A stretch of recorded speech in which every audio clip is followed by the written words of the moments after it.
In the gilded halls of royalty, power wasn't the only thing passed down. Behind the portraits, beneath the crowns, a darker inheritance festered, whispered in corridors, hidden in treatments, and buried in royal tombs. Syphilis, the disease no court dared name, but one that may have shaped dynasties, dethroned kings, and rewritten the bloodline of Britain. These are not just rumors. They're royal secrets, inflamed, denied, and left to rot behind velvet curtains. 25 monarchs, one invisible plague. Welcome to the history they still don't want to diagnose. Before we dive headfirst into the royal rot, take a second to subscribe, especially if you like your history unsettling, unresolved, and slightly contagious. Let us know in the comments. Where are you watching from, and what time is it on your end? We want to know who else is wandering the internet with questionable taste in bedtime stories. 1. King Henry VIII, 1491 to 1547. By the time King Henry VIII died, bloated and ulcer-ridden in his private chambers at Whitehall, England had changed.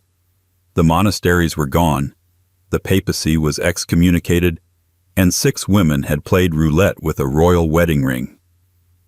And beneath the religious revolutions and marital decapitations, another rumor never quite died, that Henry himself was eaten from the inside out by syphilis. It's not a new rumor. In fact, it's almost too old, too convenient, the kind of whisper that starts as idle court gossip and metastasizes into historical shorthand. Mad king, too many wives, probably syphilis. But the question isn't whether he had it. The question is why people wanted him to have it. There's a peculiar British instinct to explain cruelty through disease. It softens the blow. Henry didn't murder his wives, you see. The disease did. He didn't tear the Church of England from Rome. Syphilis eroded his reason. It's not personal, it's pathological. And if history has taught us anything, it's that pathology is always preferable to plain old bad character. To be fair, Henry gave people plenty of material to work with.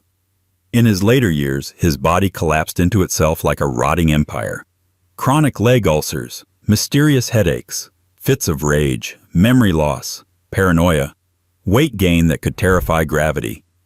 Physicians treated him with mercury-laced salves, a classic cure for syphilis at the time, which only made him worse. The royal court banned mirrors in his presence, lest he be confronted with what he had become. If that's not a man slowly decomposing from within, what is? Except, not all historians agree. In recent decades, the pendulum of royal diagnosis has swung toward more respectable explanations. Cushing's syndrome, type 2 diabetes, a possible traumatic brain injury from a 1536 jousting accident. All tidy, scientific, retroactively plausible. All very boring. You could almost hear history yawn. But the syphilis theory lingers like an unpaid debt, because it's not just about medical symptoms, it's about symbolism. Syphilis, in the early modern imagination, was punishment. Not just any punishment, but divine, moral, poetic punishment. A disease that stripped you of beauty, sanity, dignity. That made you monstrous. That made you earn your sins on your face and bones. It was God's own Yelp review. And so Henry's grotesque decline seemed, to many, suspiciously on the nose. This was the man who declared himself supreme head of the Church of England, then systematically gutted that church for land and profit. The man who broke with Rome to marry Anne Boleyn, then beheaded her. The man who imprisoned his daughters, executed his friends, and transformed wives into court fixtures with the shelf life of meat. Syphilis made the whole mess easier to swallow. If nothing else, it made him human, and then less than human. There were, of course, practical obstacles to confirming the rumor. His physician's records were opaque at best, and the Tudor court's entire medical apparatus functioned less as a system of healing and more as a theater of secrecy. Diagnoses were delivered in Latin. Symptoms were described metaphorically.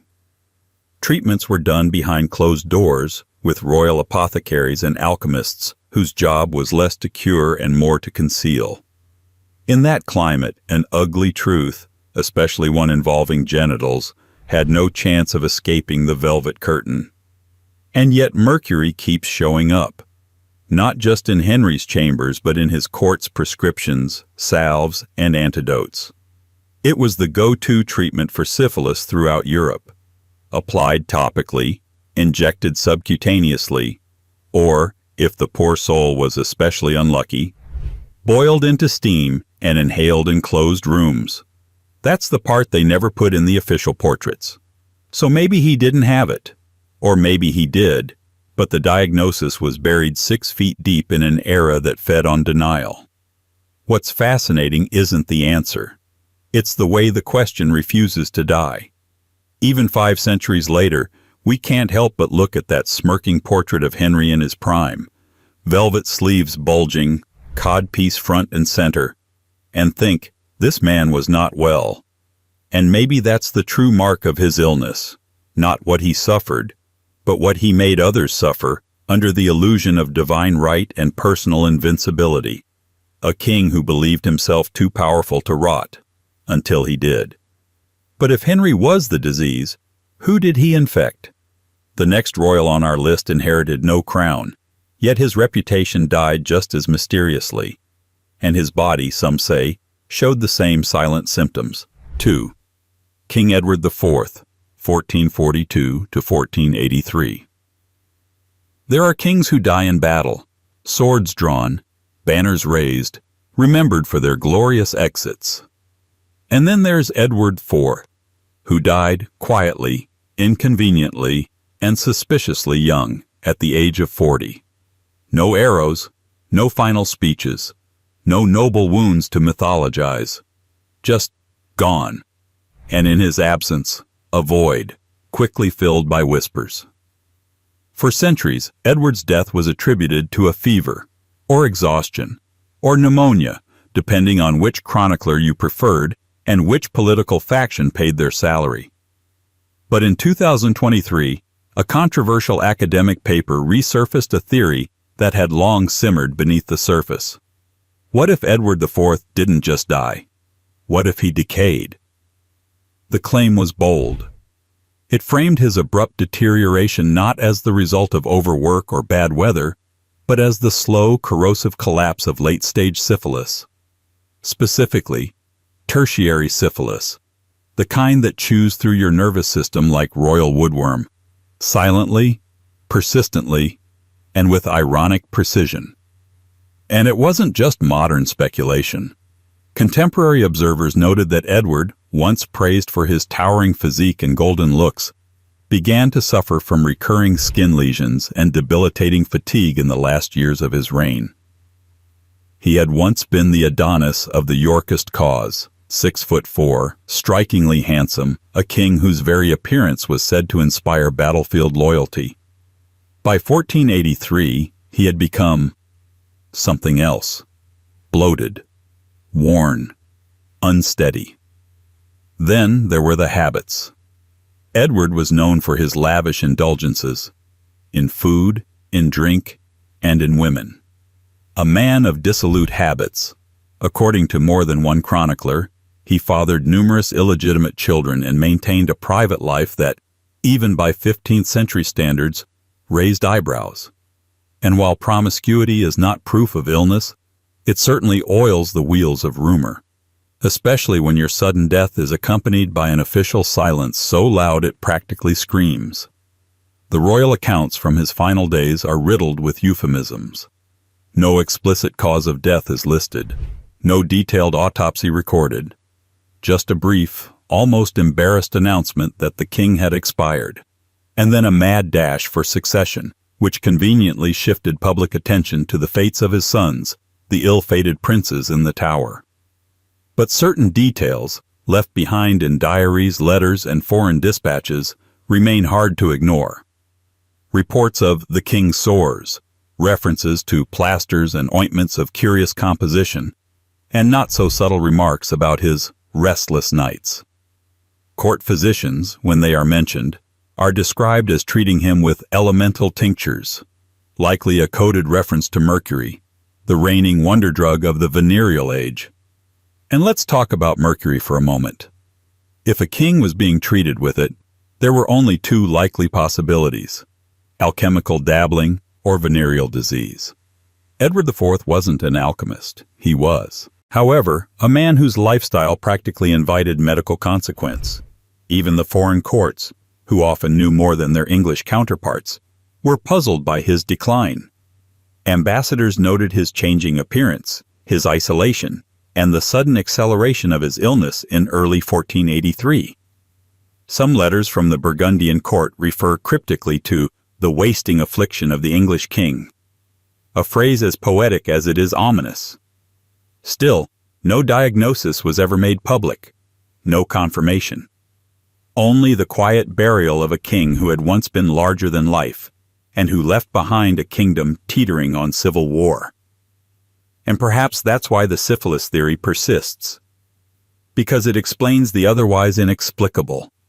How a monarch at the peak of his power, charismatic, militarily victorious, feared and admired, could unravel so quickly, so completely, and so conveniently. But history rarely gives clean answers, especially when those answers risk undermining the grandeur of a dynasty.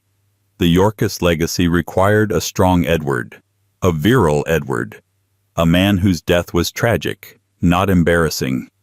So the whispers stayed whispers, until someone dug them back up centuries later and re-examined the evidence through a modern lens. Of course, even if Edward IV was infected, we'll never know where it came from. A lover? A conquest? A court liaison whose name was never recorded? Syphilis, after all, doesn't care about royal blood. It doesn't respect titles or banners. It simply waits. And sometimes it passes its inheritance not through children or crowns, but through silence. Because as soon as Edward died, someone else stepped up to take the throne, and to leave his own trail of affliction. A monarch known not for his death, but for how long he lived in the shadow of a disease he refused to name. If you've made it this far, you're clearly not afraid of a little royal rot. So why not subscribe for more late-night dives into history's most uncomfortable corners? Drop a comment and tell us where you're tuning in from, and what time it is right now. Midnight? Noon? Somewhere in between? Let's see how far this strange little rabbit hole reaches. 3. King Charles II, 1630 to 1685. When King Charles II died, the British monarchy didn't just lose its merry monarch. It lost the most committed patron of distraction in royal history. Charles had spent his entire reign cloaking political decay in velvet, powdered wigs, and private theatricals. A man who ruled through charisma and charm, even as his body betrayed him, organ by organ. But buried beneath the laughter and lace was a quieter suspicion that Charles II, master of appearances, had been hiding something far less decorative, the slow, private torment of a venereal affliction, likely syphilis. Now, to be clear, Charles wasn't exactly famous for moderation. His court was a rolling masquerade of mistresses, masquerades, and monthly scandals. At one point, Parliament itself complained that Whitehall had more courtesans than courtiers. Charles didn't deny it. He seemed to enjoy turning monarchy into a kind of elaborate punchline, as if to say, yes, I'm sleeping with your wife. Yes, I'm also the head of state. What of it? The public laughed, the nobles gossiped, and meanwhile, the king's physicians quietly stocked up on mercury. Because as much as Charles was known for pleasure, he was equally known for his mysterious and recurring ailments. Throughout his later life, he suffered from bouts of fatigue, facial rashes, splitting headaches, trembling hands, and sharp pains in his legs. Sometimes he was seen applying strange ointments. Sometimes he vanished from court entirely for days at a time. And more than once, his mistresses, many of them famous in their own right, were noted to have suffered sudden illnesses, only to return pale and silent, if they returned at all. Of course, none of this is proof, but none of it is easy to explain away either. What is documented, and thoroughly, is the curious behavior of his royal physicians. Charles's medical records are filled with entries that hint, almost artfully, at something more serious than fatigue. Tinctures of antimony, preparations of quicksilver, the application of blistering agents, the drawing of humors through the feet. Every treatment listed reads like the footnotes of a 17th-century syphilis manual. One especially telling moment came during the king's final illness in 1685. After suffering a sudden collapse, Charles was subjected to an exhausting and bizarre regimen: cupping, bleeding, purging, forced vomiting, and, yes, a final dose of mercury vapor.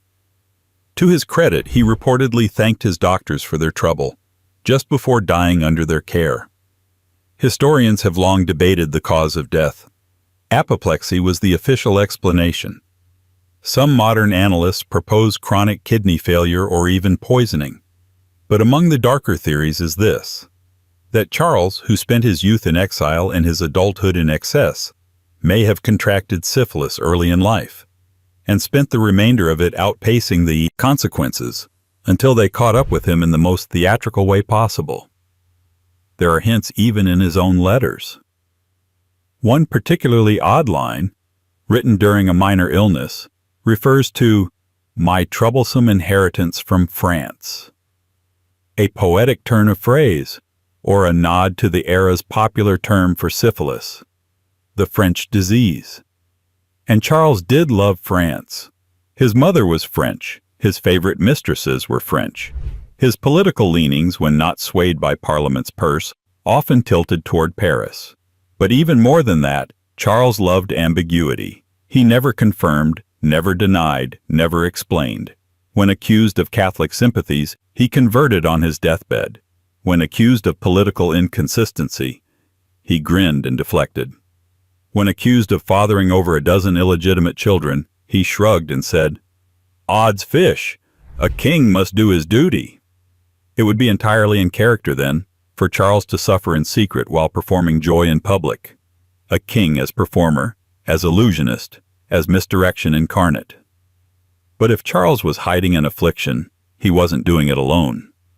Court insiders whispered of medical emergencies cloaked as poetry readings, of absences explained by melancholy, of a monarch who joked about everything, except his own body.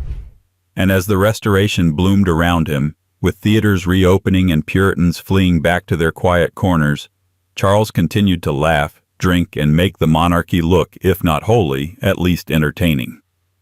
But entertainment has a cost, and behind every mask there's a face. Some said his was pocked, some said pale. All agreed it was tired by the end. And perhaps that's why the rumor survived. Because even as his portraits show him full of mirth and confidence, there's something haunted in the eyes. The eyes of a man who saw too much, tasted too freely, and may have carried something incurable long before the crown ever sat on his head. Still, if Charles ruled through performance, the next monarch played the opposite role entirely: bookish, awkward, and constantly under suspicion. A man whose own health became a political weapon, and whose rumored affliction may have been less biological than metaphorical, though no less contagious. 4. King James I of England, 1566 to 1625. King James I was not a romantic figure. He didn't inspire grand paintings or heroic ballads. He wasn't known for battlefield valor or courtly charm or even fashionable taste. He was, above all, a reader. A man more at home among books and theological arguments than broadswords and courtly gossip. And yet, from the moment he took the English throne in 1603, a shadow followed him. The persistent rumor that James, Scotland's awkward king-turned-English monarch, had once contracted the French disease. It was not a friendly whisper. It was politically charged, barbed with the prejudices of the day, and soaked in satire. 17th century England was a nation addicted to pamphlets, and King James, with his limp, his lisp, and his suspicion of physical touch, made a perfect target. Writers mocked his appearance, his voice, his court favorites, and, in more poisonous corners, his health. "The French disease," they whispered, sometimes with a sneer, sometimes with poetic flourish. The euphemism was so common it almost became code, one part political slander, one part medical suggestion, and one part poetic license. The idea that James may have suffered from syphilis has always been speculative, a footnote in the vast and contradictory book of Jacobean rumor. There were no clear records, no royal confession, just pamphlets, satirical plays, and letters from foreign diplomats who knew better than to print the words directly. What historians do agree on is that James was chronically unwell in his later years. He suffered from arthritis, kidney stones, painful digestive issues, and skin conditions that sometimes flared with no clear cause. He complained often of headaches and mysterious fevers, and toward the end of his life he endured recurring attacks of what was described as ague, a term that covered everything from malaria to nervous tremors to, in some cases, neurosyphilis. Even his childhood health had been fraught. James was born prematurely, and he walked with a slight limp due to what modern scholars believe may have been rickets or a mild case of cerebral palsy. None of this is evidence of syphilis, but it added to the public impression that James was fragile, physically soft in a world that still idolized virility. Still, the syphilis rumors stuck for reasons that had nothing to do with medicine and everything to do with optics. James was deeply unpopular with certain factions in both England and Scotland, especially Puritans and English nobles who viewed him as too Scottish, too Catholic-friendly, too intellectual, too reliant on male courtiers. Accusing a king of disease wasn't just gossip, it was subversion, a way to delegitimize the body politic by pathologizing the body itself. The irony is that James himself was obsessed with cleanliness, spiritual and moral, if not always physical. He wrote treatises on witchcraft, tobacco, and monarchy. He commissioned the King James Bible, arguably the most influential literary project in English history, and he governed with a cautious, almost lawyerly approach to power. He was not reckless, he was not flamboyant. If he had suffered from a disease, it would have been buried under layers of silence and formality, like everything else in his guarded inner world. Still, his skin troubles and mysterious treatments are notable. Records from his physicians mention curious baths and herbal tinctures used for swellings of the limbs. Mercury, once again, makes a brief appearance, listed only as a trace component in one of his more obscure prescriptions. The dosage is never specified. The purpose is never explained. Which is fitting, really. James ruled in riddles. He debated theologians for sport. He spoke in metaphors. He wrote about the divine right of kings as if it were a term of personal salvation. He wanted to be remembered as a Solomon, wise, serene, a monarch of letters. But history is never so cooperative. Because long after the words fade, what people remember is the body, how it walked, how it shook, how it decayed. And James, despite his intellectual accomplishments, was never able to escape the suspicion that something was wrong under the robes and ruffles. That the mind may have been sharp, but the flesh, not quite so sound. The next monarch didn't fare much better. His reign was decadent, scandalous, and visibly rotting from the inside out. And unlike James, he made no effort to hide the excess. If anything, he flaunted it. 5. King George IV, 1762 to 1830. It is difficult to say whether King George IV was more reviled for his politics or his waistline. A man so extravagantly detested that even his own mother is rumored to have disliked him. George IV occupies a peculiar place in the royal imagination.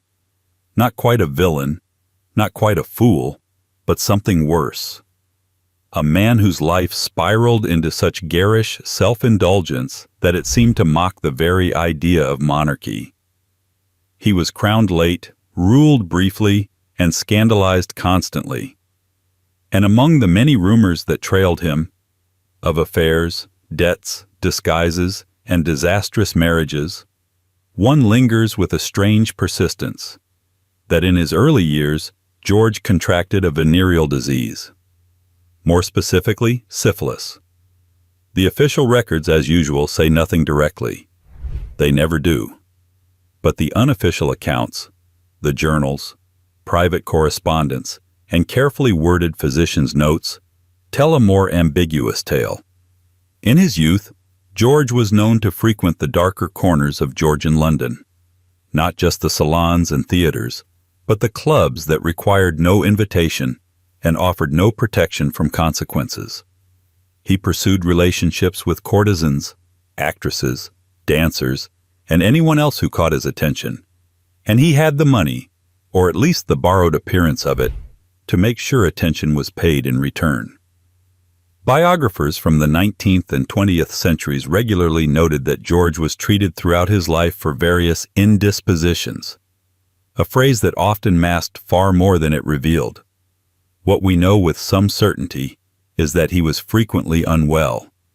He experienced recurring skin outbreaks, mysterious swellings, chronic eye pain, and periods of near invalidism. One personal physician referred to treating the prince for a disorder not uncommon among the young of his rank. The treatment? Mercury. Again, the word appears. Mercury, the toxic darling of pre-modern medicine.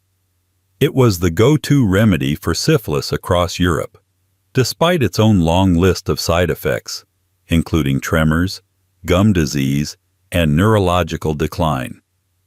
If George IV was being treated with it, and he was repeatedly, then the suspicion of syphilis gains a certain gravitational pull. By middle age, George's body was collapsing under the weight of its own indulgences. His weight ballooned to over 250 pounds, his eyesight deteriorated, and his breath was said to carry a scent that lingered in a room long after he left. Court artists had to invent flattering angles just to paint him. He wore corsets to contain himself, and even those strained against the royal girth. And underneath the satin and lace, his body bore the signs of a life lived in continual excess, and perhaps chronic treatment. One physician noted, swellings of a private nature. Another described recurring episodes of fever and malaise, and a third mentioned trials of the calomel tincture, a mercury compound, frequently used to treat venereal infections. George naturally offered no clarification. His public persona was a combination of denial and distraction. Elaborate pageantry, cartoonish fashion, and a parade of public performances that seemed designed to keep attention anywhere but the royal sickbed. Even the royal marriage was a farce. His union with Caroline of Brunswick was cold from the beginning, and deteriorated into one of the most grotesquely public marital breakdowns in European history. Caroline accused George of various improprieties. George returned fire with accusations of his own, including rumors, unproven but persistent, that she too had brought back a foreign infection from her travels. None of this proved anything, of course. It never does. But George IV's health problems did not endear him to a public that already saw him as vain, wasteful, and out of touch. He died alone, suffering from a complex stew of ailments, gout, dropsy, and possibly something older, more buried. Something that had traveled with him for decades, mutating, recurring, reshaping itself beneath the surface. Because George IV's body was more than a source of gossip. It was a reflection of empire, bloated, opulent, overextended, and slowly breaking down under its own illusions. And yet, even he didn't descend quite as fast as the next royal in line. A man of danger, addiction, and reckless desire, whose short, scandal-soaked life left behind just enough evidence to spark a century of speculation, and just enough silence to keep the questions alive. 6. Prince George, Duke of Kent, 1902 to 1942. Prince George was supposed to be different. The fourth son of King George V, he arrived in the world at a time when royalty was learning how to adapt, to modernize, to look good on camera while quietly shedding its medieval layers. He was born into a world of uniforms and obligations, but lived, briefly and brightly, as if he were auditioning for something else entirely. Celebrity, perhaps, or infamy. Tall, handsome, and absurdly photogenic, George looked more like a movie star than a royal. And in many ways, he lived like one. He was charismatic, well-dressed, dangerously charming, and constantly, almost compulsively, escaping the role he was assigned. He moved between military posts and jazz clubs, from diplomatic missions to opium dens. He had affairs with artists, aristocrats, and at least one rumored spy. And somewhere in that reckless trajectory, a rumor quietly took root, that Prince George, Duke of Kent, had contracted syphilis. Now, there are no official records of this. Of course there aren't. By the 1920s, the royal archives were polished to a mirror sheen, and every blot on the family name was either erased or rephrased in the most hygienic language available. But the rumors didn't need permission to survive. They came from memoirs, private letters, and disapproving glances from palace insiders. And more than one biographer, decades later, would note that George underwent a series of curious medical treatments, discreet, experimental, and suspiciously consistent with the management of venereal disease. The context makes the theory plausible, if not conclusive. The interwar years were a time of flamboyant denial, when Europe's elite dabbled in everything and denied everything else. Prince George fit right in. He traveled constantly, socialized indiscriminately, and surrounded himself with a crowd that would have sent his Victorian ancestors into cardiac arrest. He partied with Noel Coward, befriended Marlene Dietrich, and was linked, if only through gossip, to a list of lovers that included both men and women, none of whom were vetted by the palace. And then there were the drugs. It's well documented that George battled substance addiction. He was treated multiple times for what official statements called exhaustion and nervous disorders, which in royal language could mean anything from morphine dependency to undisclosed infections. During one particularly well-covered incident, he was reportedly confined to a clinic under a false name. No explanation was ever given, but the rumors surged, some involving narcotics, others involving intimate ailments, too sensitive for public mention. What lends weight to the syphilis theory is the timing. By the mid-1930s, George began to withdraw slightly from public life. He appeared less frequently in photographs, and when he did, the sparkle seemed dimmed. Some noted changes in his demeanor, increased irritability, a flatness that hadn't been there before. Again, not proof. But when combined with records of skin eruptions, recurring migraines, and sudden disappearances for treatment, the theory gains traction. And then there's the wartime crash. George died suddenly in 1942, when the RAF plane carrying him went down over Caithness, Scotland. The official inquiry was vague, and the royal family kept its response characteristically minimal. But his death, like much of his life, left behind more questions than answers. Why was a senior royal on a mysterious military flight during a classified mission? Why were key details of the crash sealed?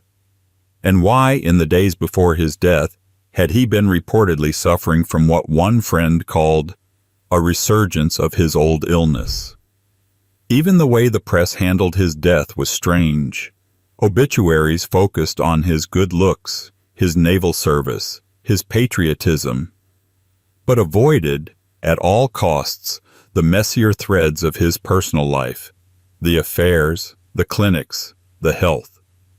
Prince George was the royal who danced too close to the fire, and whether or not syphilis played a part in his decline, it remains one of the whispered variables in a life that refused to stay within the lines. He was the template for the modern scandalous royal, alluring, troubled, opaque.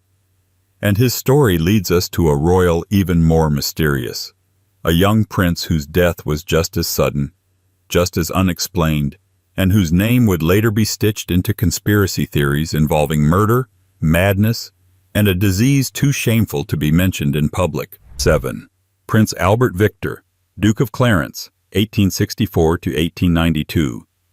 Prince Albert Victor was born to rule but died as a question mark. The eldest son of the future King Edward VII and the grandson of Queen Victoria, he stood second in line to the throne, the crown hovering just within reach. Instead, he vanished at 28, leaving behind a trail of scandals, strange silences, and a whisper that refused to die, that he suffered from syphilis, and that the disease may have played a part in his mysterious death. Albert Victor, Eddie to his family, was a man caught between public duty and private confusion.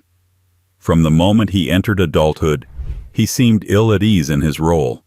He was gentle, soft-spoken, and famously vague. Tutors found him intelligent but distractible. Courtiers found him charming but hard to read.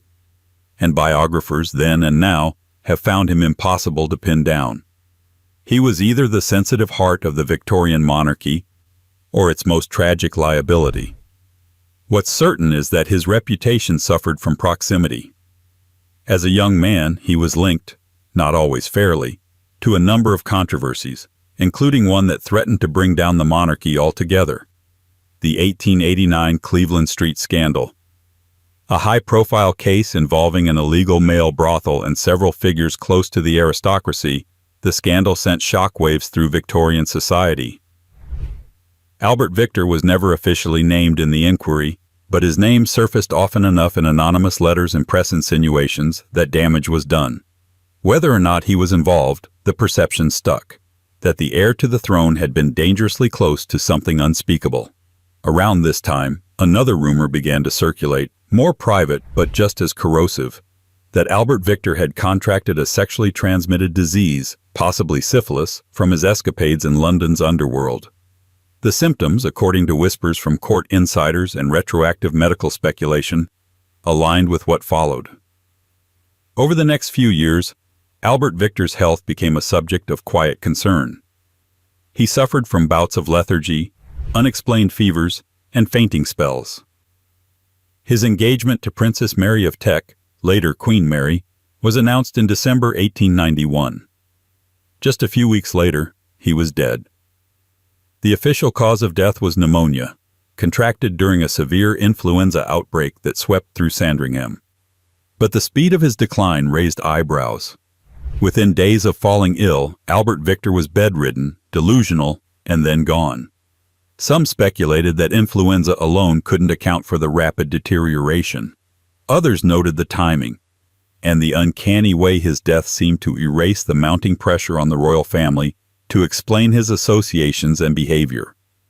Modern medical historians have suggested that if Albert Victor did suffer from latent syphilis, it may have compromised his immune system, making him more vulnerable to complications from influenza. This isn't confirmation, but it's a theory with teeth, one that aligns with scattered reports from physicians about recurring ailments in the years before his death. Mercury was mentioned in some treatments, though vaguely. One personal attendant recalled that the prince had complained often of his nerves and his bones, an echo of the language often used to describe late-stage syphilitic pain. What deepens the mystery is how quickly his memory was sanitized. After his death, Albert Victor was transformed into a figure of pure Victorian sorrow, the lost prince, the angelic heir, mourned by the empire. No mention of scandals, no trace of rumors. Even his former fiancée, Princess Mary, was carefully reassigned to his younger brother George, who would go on to become George V.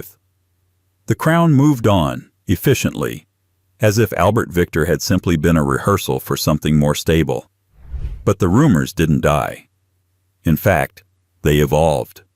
In the 20th century, Albert Victor's name was bizarrely linked to the Jack the Ripper murders, a theory with no credible evidence but one fueled by the same instinct that drives the syphilis speculation.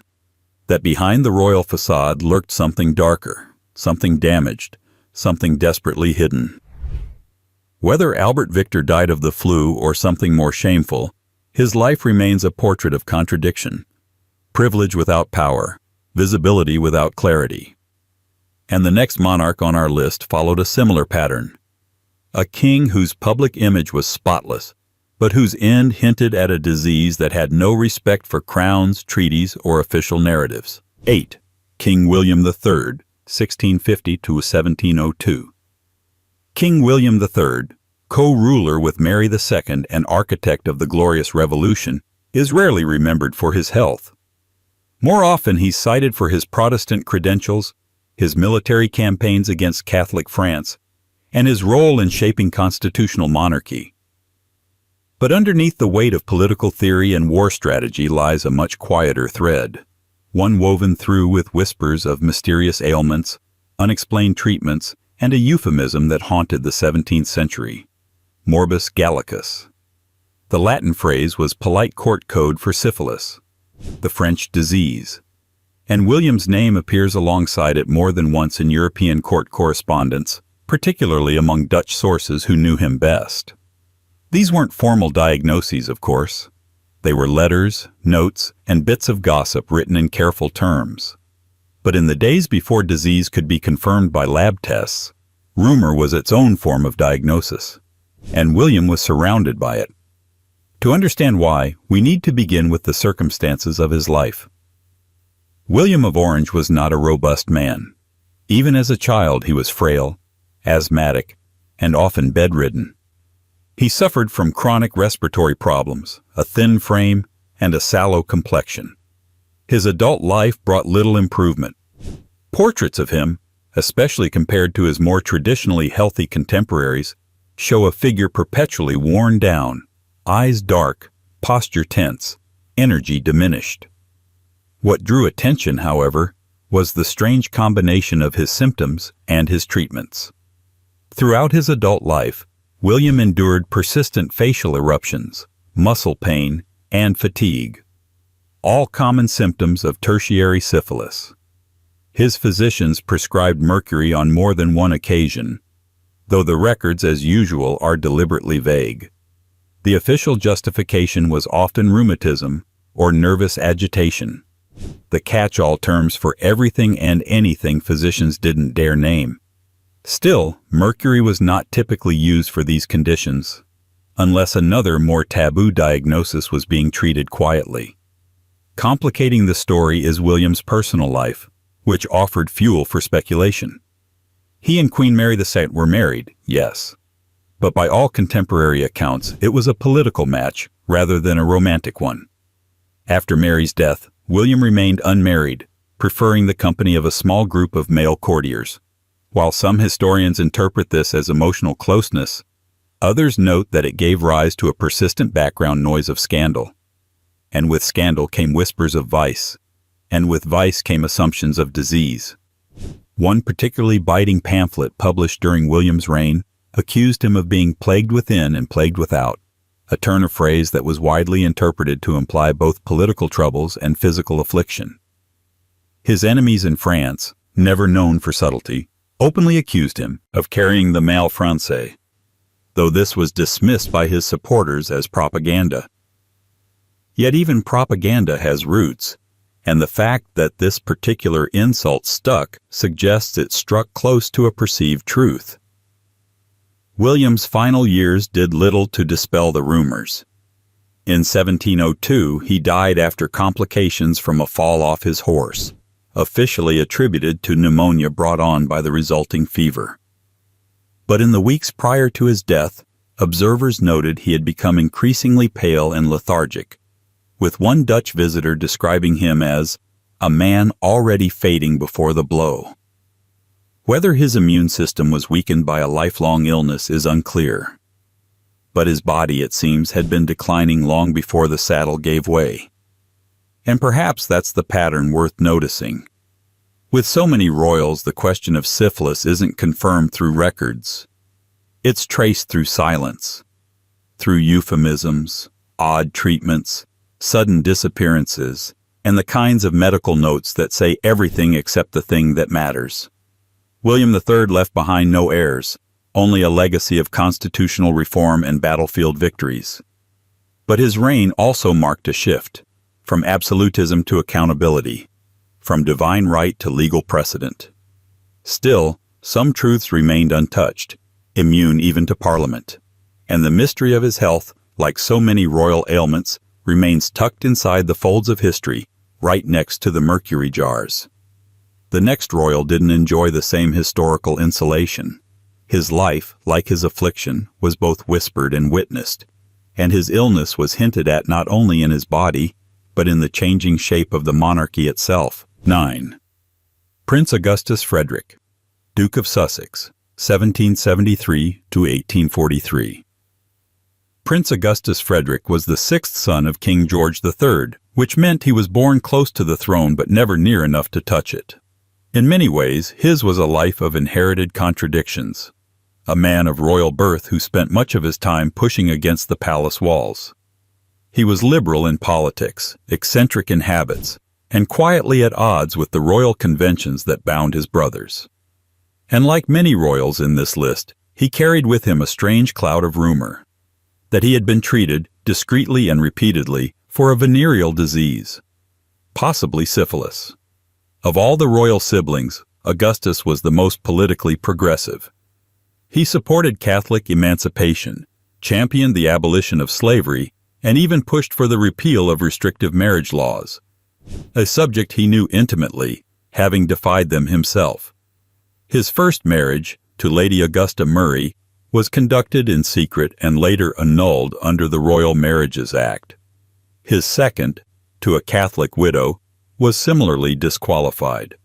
Neither was recognized by the Crown, and neither stopped him from living openly with his chosen partners.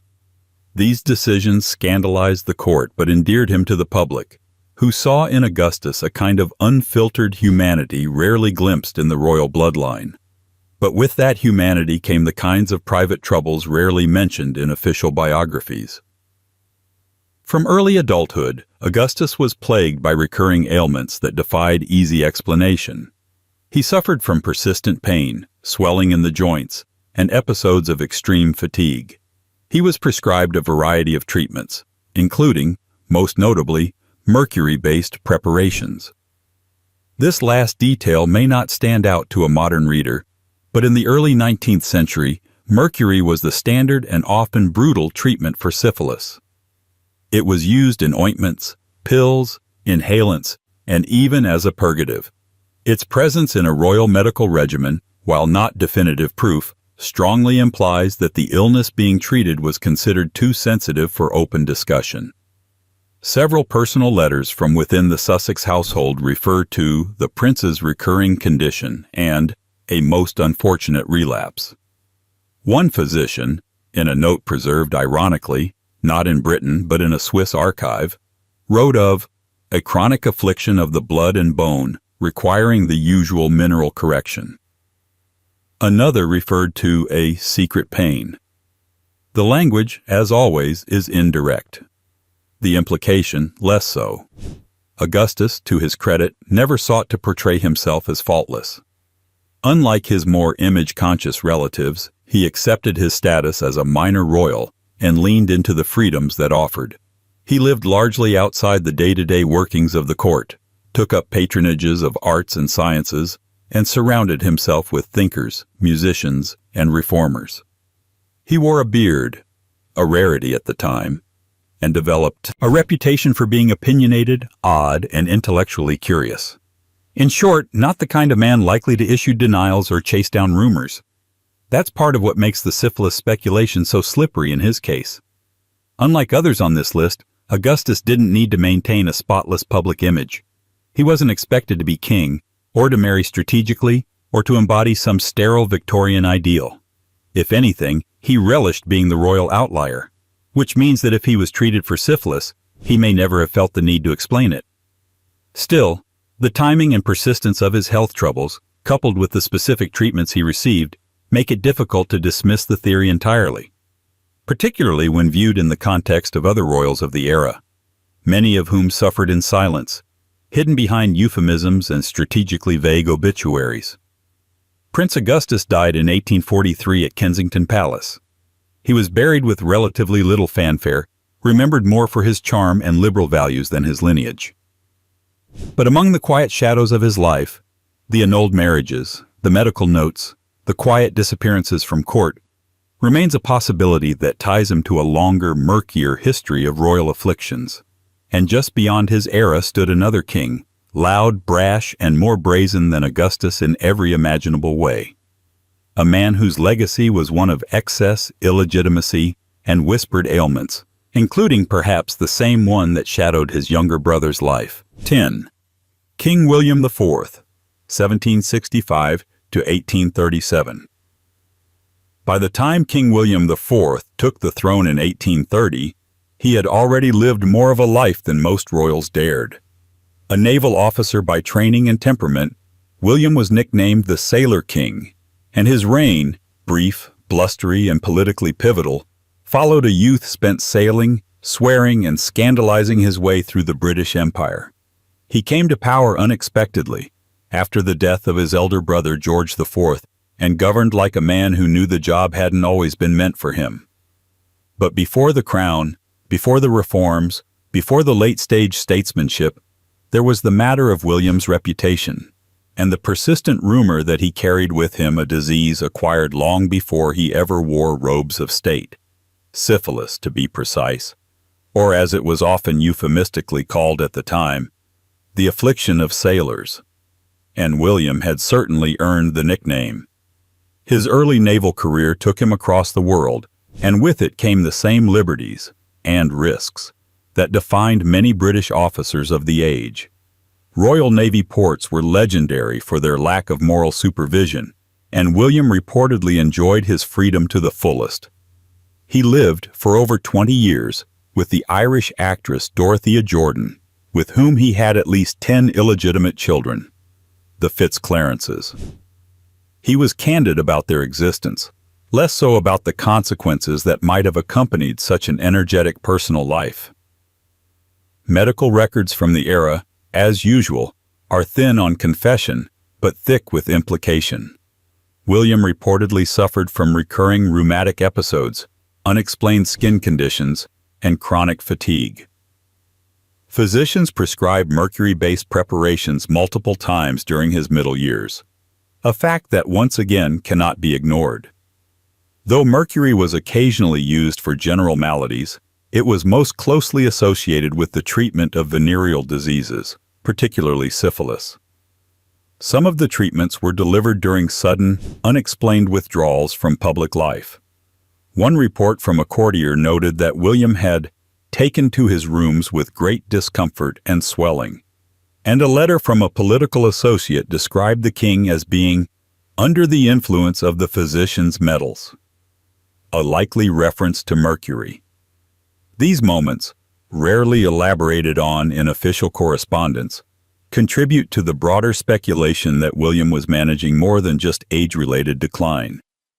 What makes the theory more compelling is William's famously erratic energy.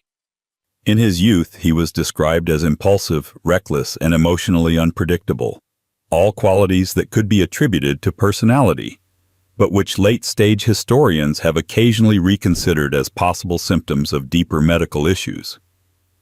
His temper, in particular, drew comment. One contemporary biographer noted that William could go from laughter to fury in the span of a minute, as though some invisible irritant plagued his soul. Even during his reign, William remained an unpredictable figure.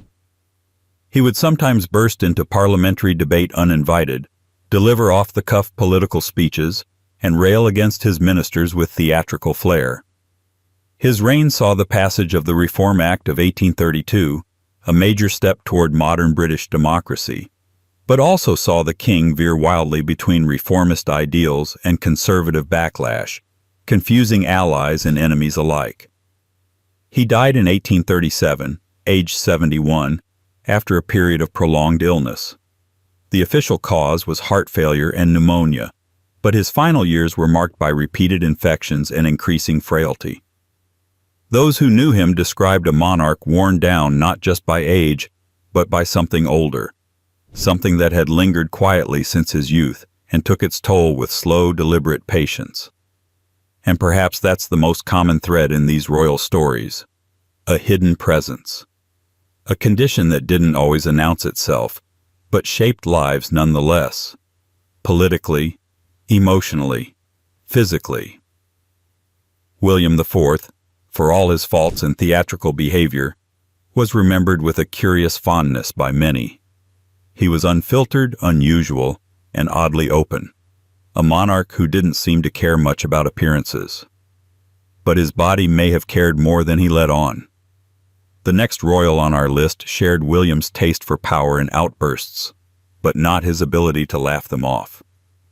A man remembered as paranoid, disfigured, and feared by his own household, whose symptoms raised suspicions that his royal rage may have had more chemical company than anyone dared speak aloud. 11.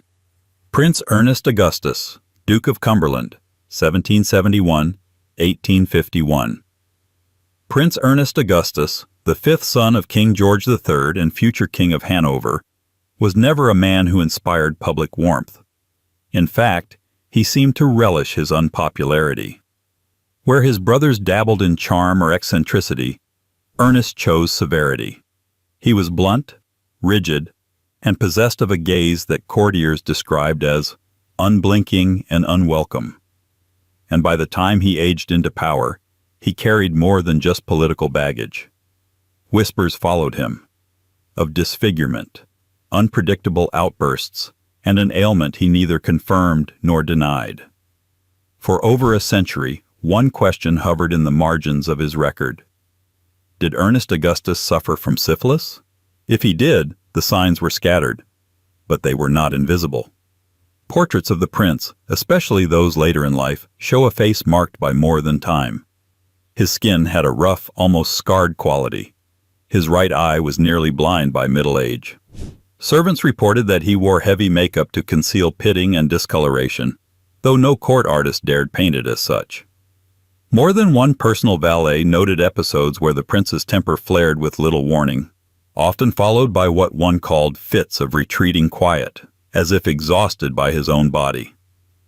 Officially, Ernest suffered from recurrent ophthalmia, an inflammation of the eye that, in the 18th and 19th centuries, was frequently associated with syphilitic infection, particularly when accompanied by other chronic symptoms. His physicians treated him with tinctures of mercury and antimony, neither of which would have been prescribed casually. These were harsh treatments, reserved for persistent conditions. That they appeared repeatedly in his medical records is telling. The rumors were not confined to medicine. Ernest was, during his life, accused of a litany of transgressions, political, personal, and otherwise.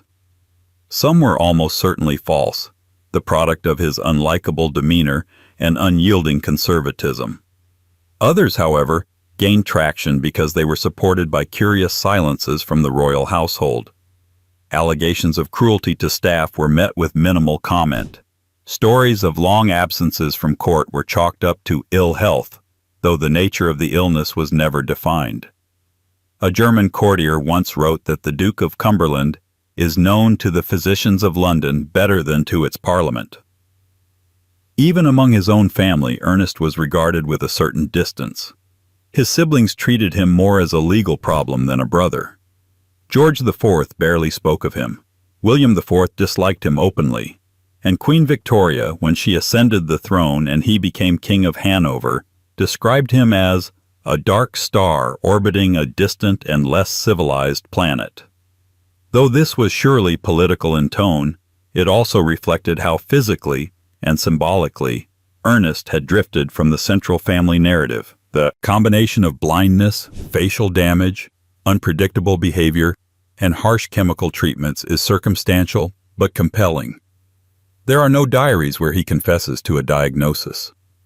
But then, men like Ernest didn't confess. They endured, they punished, and they carried whatever affliction plagued them as just another weapon in their political arsenal. He ruled Hanover with characteristic force, militarized, reactionary, and proud. But even there, he was haunted by the same bodily rumors that had followed him in Britain. Some court officials in Hanover noted that the king kept unusually private medical arrangements and had special physicians who traveled with him. These physicians, predictably, were experts in skin and nerve disorders, two of the most persistent signs of tertiary syphilis. Ernest Augustus died in 1851 at the age of 80. longer than most of his generation. His body, when finally laid to rest, was described as marked by age and pain.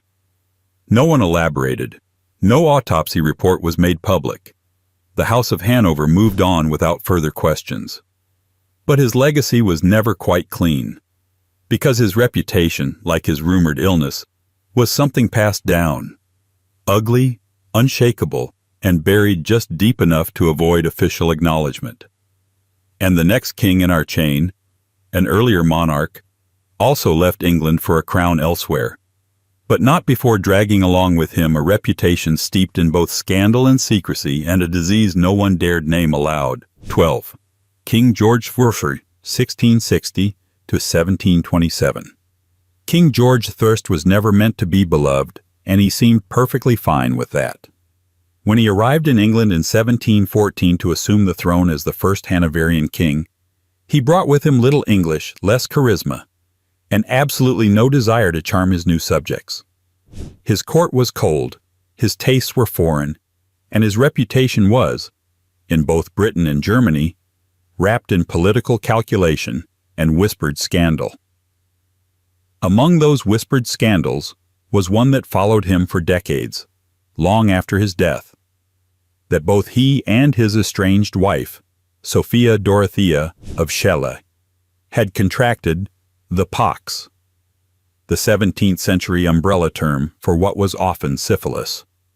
The evidence is murky, as always, but what gives this rumor staying power is how well it fits into the strange, unresolved pieces of George's personal history, a life riddled with silences, absences, and just enough bodily decay to spark centuries of suspicion. The tale begins in Germany, long before the British crown ever became a possibility. George married Sophia Dorothea in 1682. It was, by all accounts, a disastrous match. Though politically expedient, the union quickly disintegrated into mutual contempt, infidelity, and eventually exile. Sophia took a lover, Count Philipp Christoph von Königsmarck, whose sudden disappearance, believed by many to have involved George's orders and a very shallow grave, only added fuel to the fire. Shortly afterward, Sophia was imprisoned in Alden Castle, where she remained for the rest of her life. George never visited her again.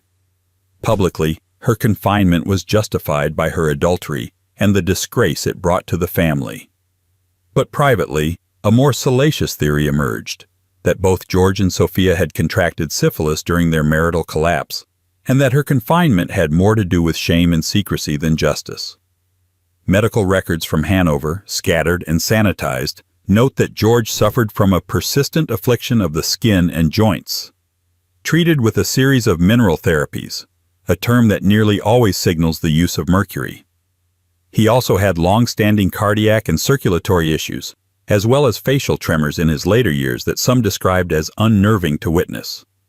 His English physicians, when consulted, noted that his constitution was irregular, and that he showed symptoms of constitutional weakness. All of this might mean anything, or nothing. But the mercury treatments, once again, draw the eye. What's more telling is the cultural context. In the early 18th century, the courtly use of language to obscure disease was practically its own dialect. To be treated for melancholy humors often meant depression. Weakness in the limbs might suggest arthritis. But a constitutional disorder, especially one treated in privacy and with precious metals, was widely understood to mean venereal disease. That this language appeared repeatedly in notes about George is, if not proof, a kind of linguistic residue pointing towards something unspoken. British courtiers, already inclined to dislike their German king, noticed. Satirical broadsheets at the time frequently mocked George's physical stiffness, describing him as wooden-limbed and corpse-like. His complexion, once praised in youth, reportedly grew uneven and sallow with age. He became increasingly reclusive, taking long, solitary walks and traveling frequently back to Hanover, much to the frustration of his English advisors. When George died in 1727, he was en route to his beloved Hanover, He had suffered a stroke and collapsed in the middle of the journey. By then, the damage to his body was widespread. Autopsy details were sparse, perhaps deliberately so, but one attending physician mentioned an inflammation of the brain and extremities. Another referred cryptically to a wasting internal malaise. It would be easy to dismiss these descriptions as poetic exaggeration or the standard rot of old age. But in the case of George I, the absence of clarity says just as much as the presence of rumor.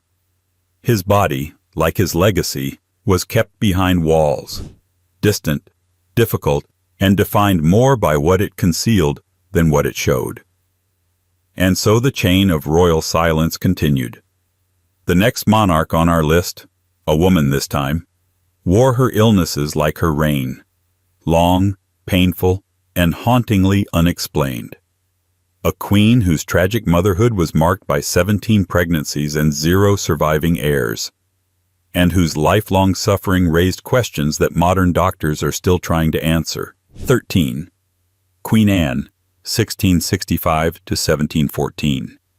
History rarely speaks kindly of Queen Anne, and when it does, it's usually through clenched teeth. She was not flamboyant, not militarily gifted, and not prone to the sweeping gestures that make monarchs immortal. Her reign, however, marked the unification of England and Scotland, a momentous constitutional shift. And yet, when most people remember Anne, if they remember her at all, it's through the lens of personal tragedy, a woman who endured 17 pregnancies but left behind no living heirs.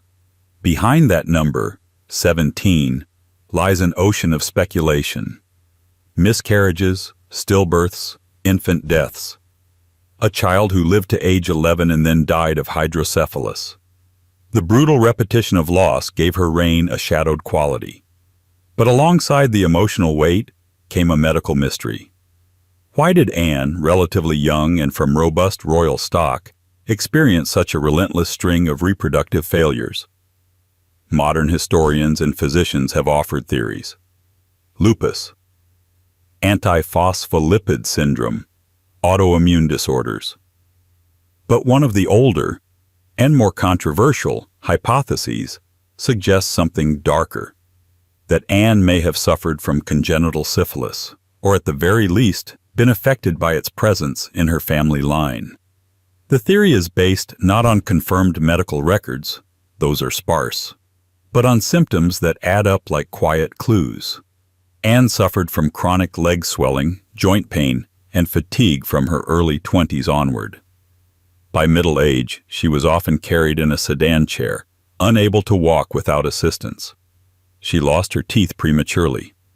Her eyesight failed, and she suffered from recurring skin inflammations that required poultices and medicated salves, many of which, once again, included mercury. It is worth noting that mercury was not only used for syphilis. It was a medical catch-all, prescribed for a variety of ailments.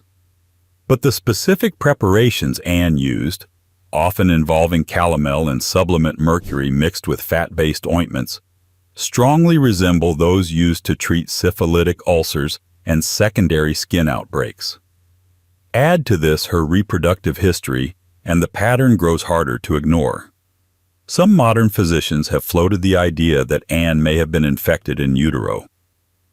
Congenital syphilis was tragically common in royal and aristocratic circles, especially given the limited understanding of transmission and the tendency for dynastic marriages to overlook private health matters.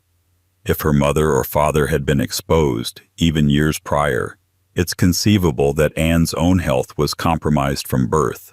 Her chronic weakness and her inability to carry a child to term both possible side effects of the disease. Contemporaries didn't use the word syphilis, not openly, but references to her bad constitution and ruined insides appear in multiple sources. Court physicians often blamed dropsy or gout Victorian, euphemisms that covered anything from kidney failure to neurosyphilis. What is striking is how few of her ailments were ever openly discussed in court journals. Anne's health was treated as a matter of national security, not personal concern. Her infertility was not only a private heartbreak, but a political crisis. The death of every child a blow to the Stuart claim to the throne. And yet, through all of it, Anne ruled. Sometimes from bed, sometimes from a chair, sometimes through a haze of opiates and despair. She maintained correspondence, attended council, and signed documents with trembling hands. Her grief was so constant it became invisible, a background noise in the machinery of monarchy. If syphilis, or its congenital form, did play a role in Anne's life, it did so quietly, unconfirmed, and unspoken. It would not have been unusual, even among the highborn, but it would have been unspeakable, especially for a queen whose primary duty was to provide heirs. She died in 1714, bloated and barely able to speak, likely from a combination of kidney failure and stroke. No autopsy was publicly shared. The silence remained intact. But the idea persisted that behind the Stuart dynasty's collapse was not just politics, but disease, a slow, generational erosion that no crown could conceal forever. And in the next royal figure we find a similar story of faded promise.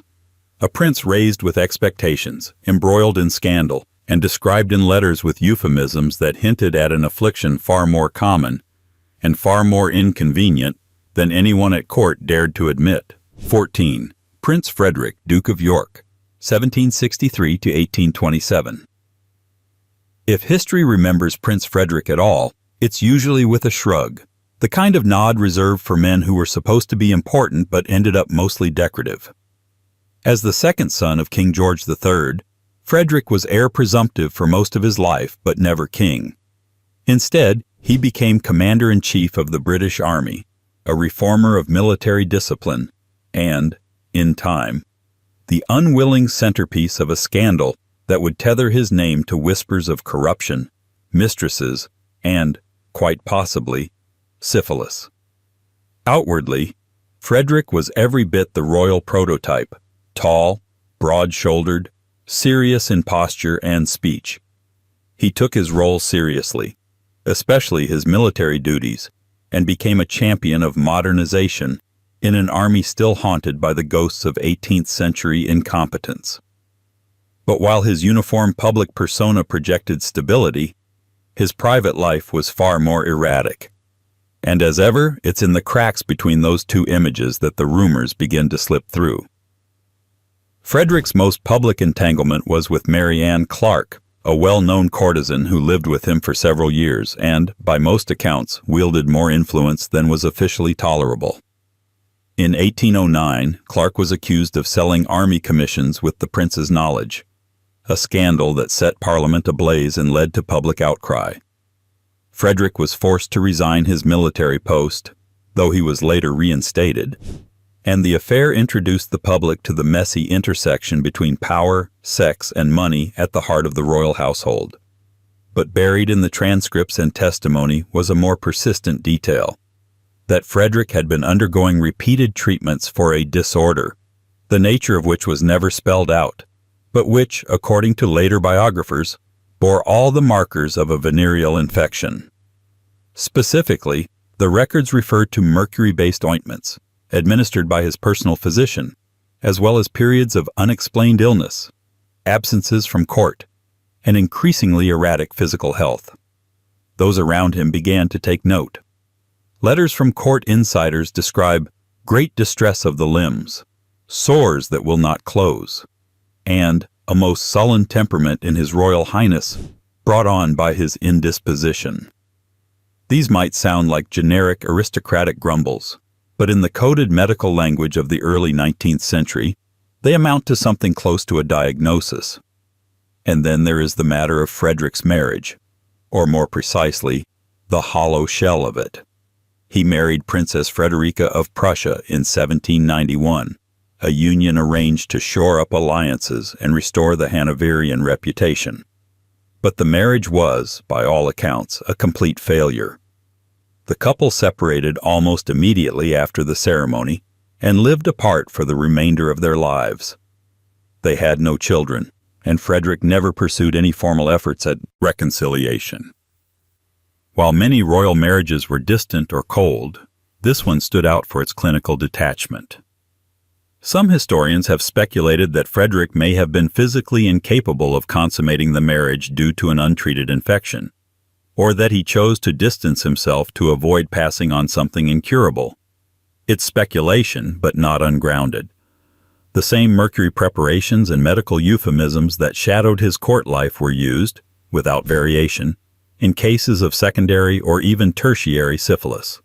His later years were marked by physical deterioration. He developed chronic gout, swelling in his joints, and became increasingly sedentary. His physicians noted slowness of movement and thought, which was attributed to age, but which in hindsight fits eerily well with descriptions of neurosyphilis among other patients of the era. By 1827 he was described as a man prematurely aged, given to silence and sudden agitation. Frederick died childless and somewhat forgotten, the subject of neither great mourning nor grand tribute.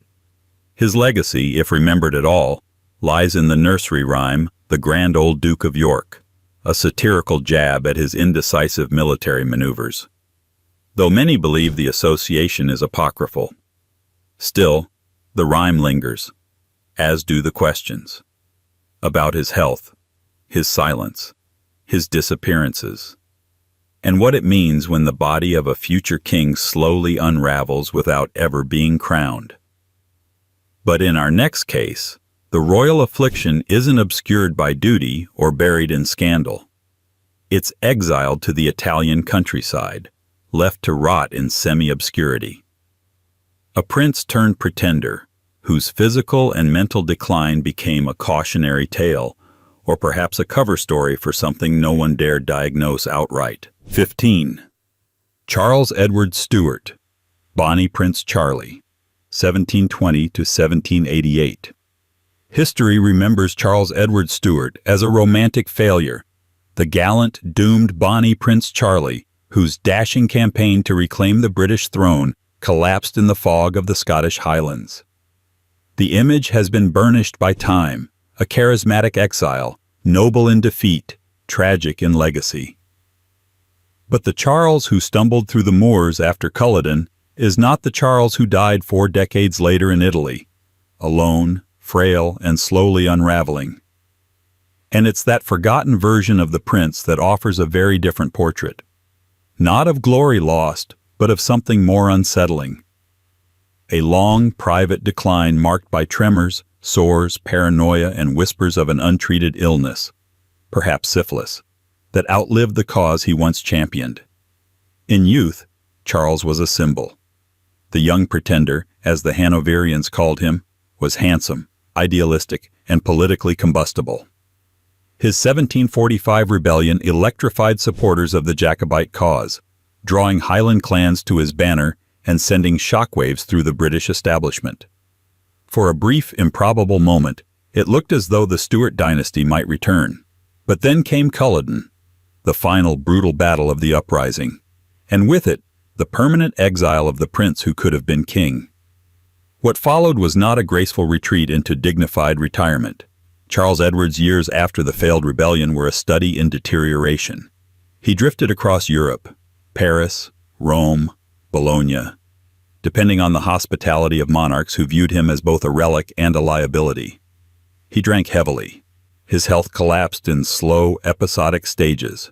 Reports began to surface of mental instability, trembling hands, erratic speech, and recurring skin infections. Visitors who had once idolized him now left his presence disturbed. Italian and French physicians wrote cautiously, avoiding direct terms but recording symptoms consistent with tertiary syphilis. These included facial lesions, cognitive lapses, violent mood swings, and a marked decline in coordination. One note described derangement of temperament accompanied by physical sores, while another recorded a loss of control in the limbs and occasional weeping without cause. The prince, once celebrated for his poise, began falling frequently and was often confined to his bed for weeks. The medical treatments he received were equally suggestive. Mercury once again appears in the records, often applied in ointment form, and later as an internal preparation to treat the corruption of the blood. His caretakers also reported the use of camphor and antimony, two other substances associated with attempts to manage the advanced effects of syphilis in the 18th century. But the treatments came too late, if they helped at all. Biographers sympathetic to Charles often try to frame his decline as the natural result of disappointment and alcoholism.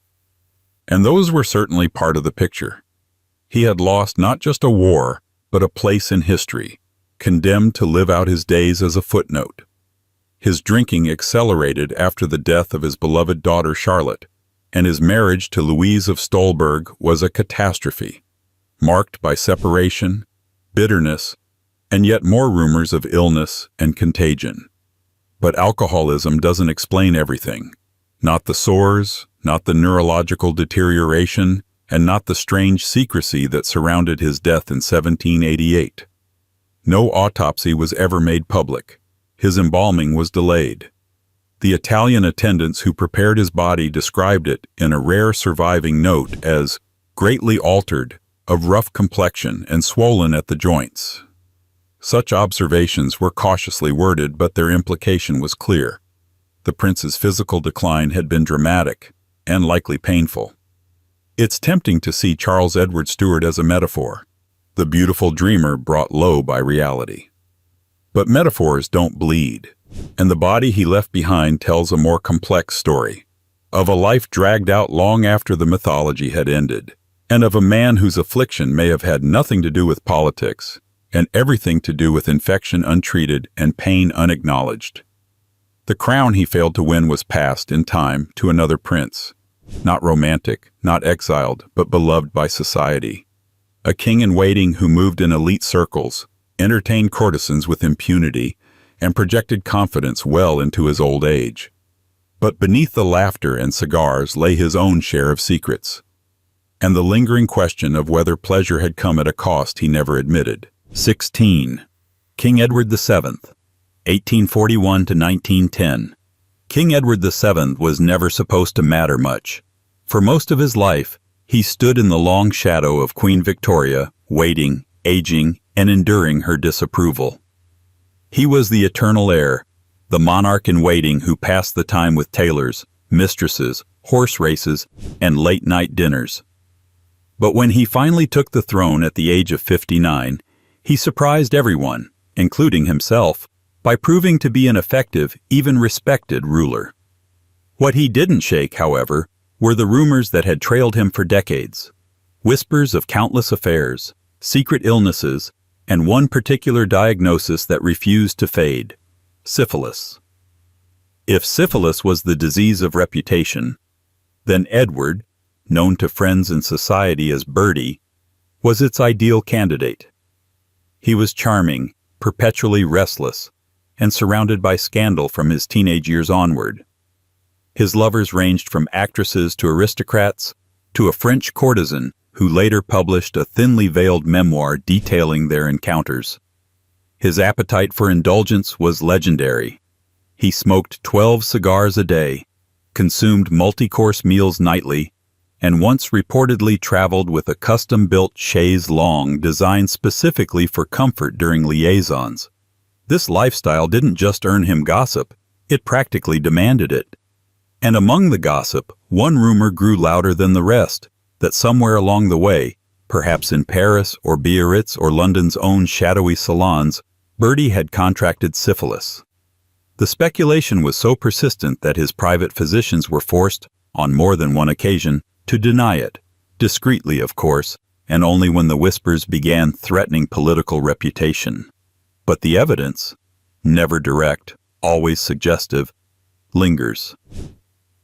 In his mid-30s, Edward began receiving regular treatments involving mercury and potassium iodide, both standard therapies for syphilis during the late 19th century.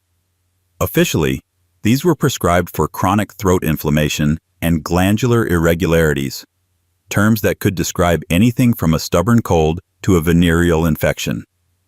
Private correspondence between court doctors reveals an ongoing concern about recurring skin lesions, unexplained fatigue, and what one physician delicately referred to as neuralgia of uncertain origin. Perhaps the most telling detail lies in the sheer secrecy surrounding his medical regimen. Unlike other royals, whose health updates were occasionally shared with the public, Edward's treatments were cloaked in euphemism. Special shipments of medication arrived at Sandringham and Marlborough House under false labels. Appointments were scheduled late at night. The king's valet was once reprimanded for casually discussing the powders His Majesty uses for his complexion. Even more curious is Edward's long avoidance of intimacy with his own wife, Queen Alexandra, particularly during the years when he was most socially active. The couple maintained a polite distance, and while this could easily be chalked up to emotional incompatibility, some historians have wondered whether physical health, or fear of contagion, played a role. Alexandra herself suffered from recurring ear infections and periods of fragile health, though no definitive connection was ever drawn. Still, Edward kept the machinery of charm alive. He was the life of every dinner, the guest of honor in every salon, the polished face of a monarchy trying to modernize without losing its glamour. His popularity, oddly, only grew with age. By the time he took the throne in 1901, Britain had largely forgiven, or at least decided to ignore, his youthful indiscretions. But the symptoms didn't vanish. In his later years, Edward suffered from heart problems, circulatory issues, and painful swelling in his legs and joints. He walked less, slept poorly, and spoke of invisible weights in the bones. While these could certainly be attributed to age, some physicians quietly suspected that the king had been managing a long-term infection for decades.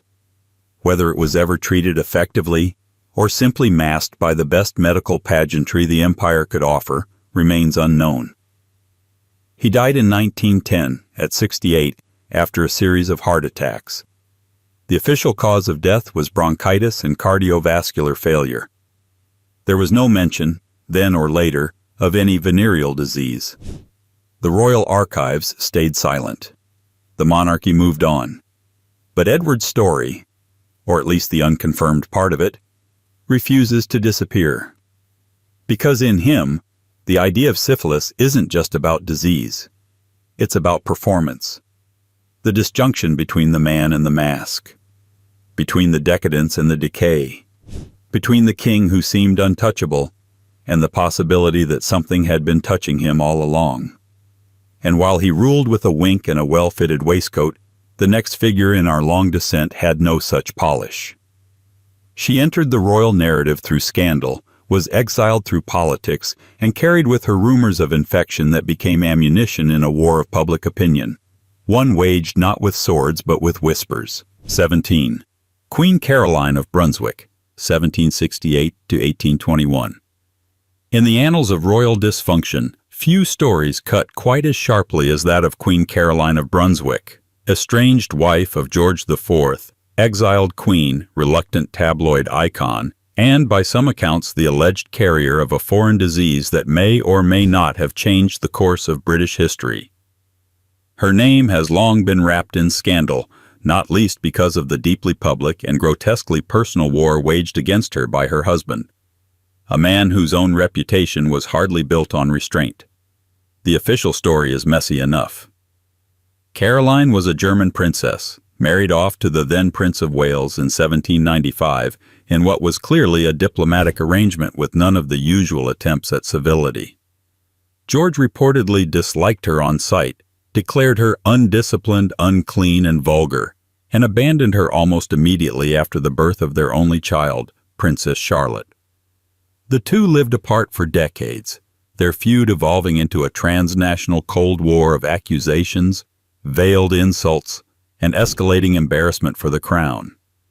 But behind the open hostility and tabloid-ready antics was another quieter rumor, that Caroline had brought with her not just foreign habits and poor fashion sense, but a disease. The Italian taint, some papers called it.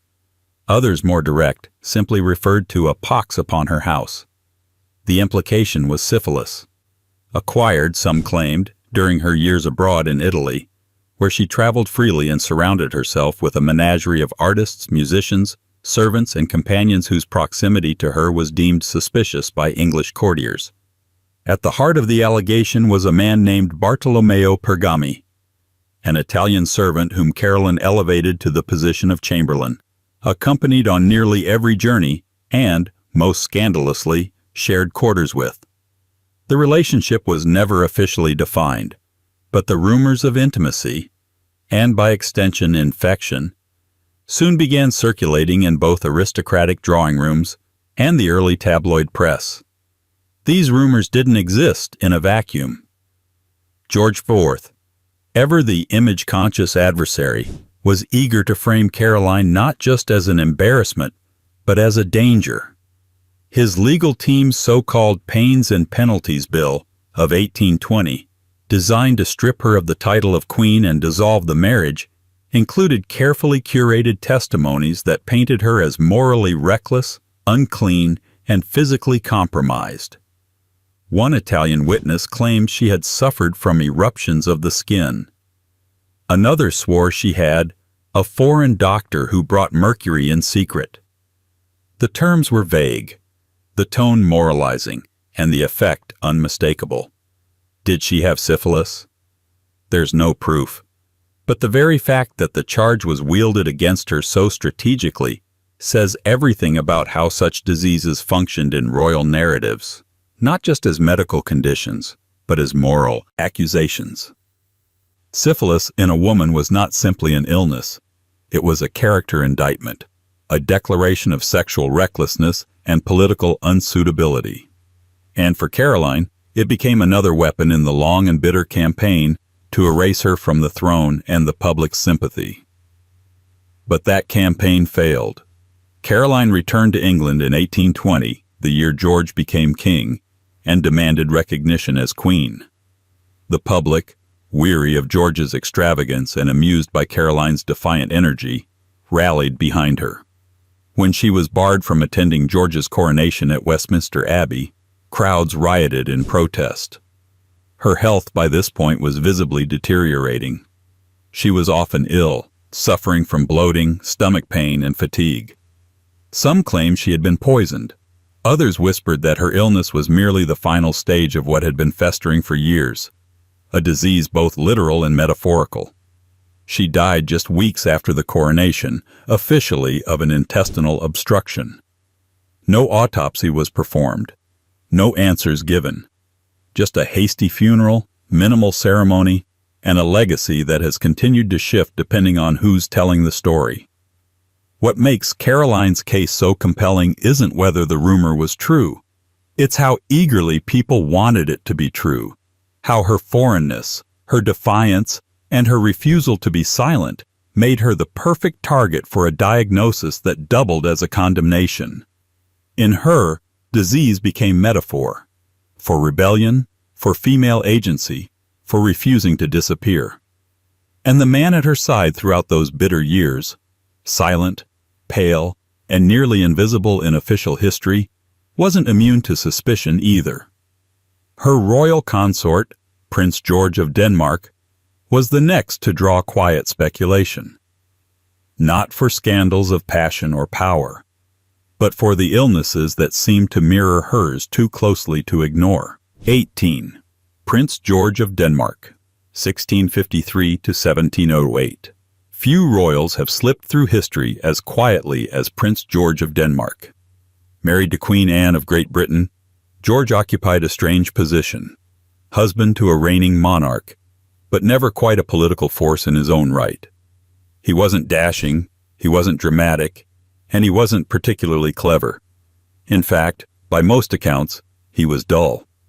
But behind the mild exterior and chronic absence of headlines lies a puzzle. A man who was constantly ill, repeatedly treated with mercury-based medicines, and whose physical decline uncannily mirrored that of his famously ailing wife. For centuries, historians have largely bypassed George, preferring to focus on Anne's tragic legacy of 17 failed pregnancies and a kingdom on the cusp of constitutional transformation. But George's persistent health issues, respiratory problems, skin afflictions, and what contemporary records vaguely describe as the infirmities of a weakened frame, have quietly attracted the attention of modern scholars. And among the many theories advanced to explain his lifelong ailments, one possibility re-emerges with uncomfortable frequency: syphilis. On the surface, it's an odd suggestion. George of Denmark was no libertine. He wasn't known for scandal or infidelity. He rarely traveled without his wife. He had no confirmed lovers, no salacious letters, no exile-worthy rumors. But what he did have, consistently, quietly, and throughout most of his adult life, was a list of symptoms that reads like a medical casebook for venereal disease. He suffered from persistent coughing fits and respiratory distress. His skin was blotchy, sometimes ulcerated. He complained often of joint pain and swelling in the legs.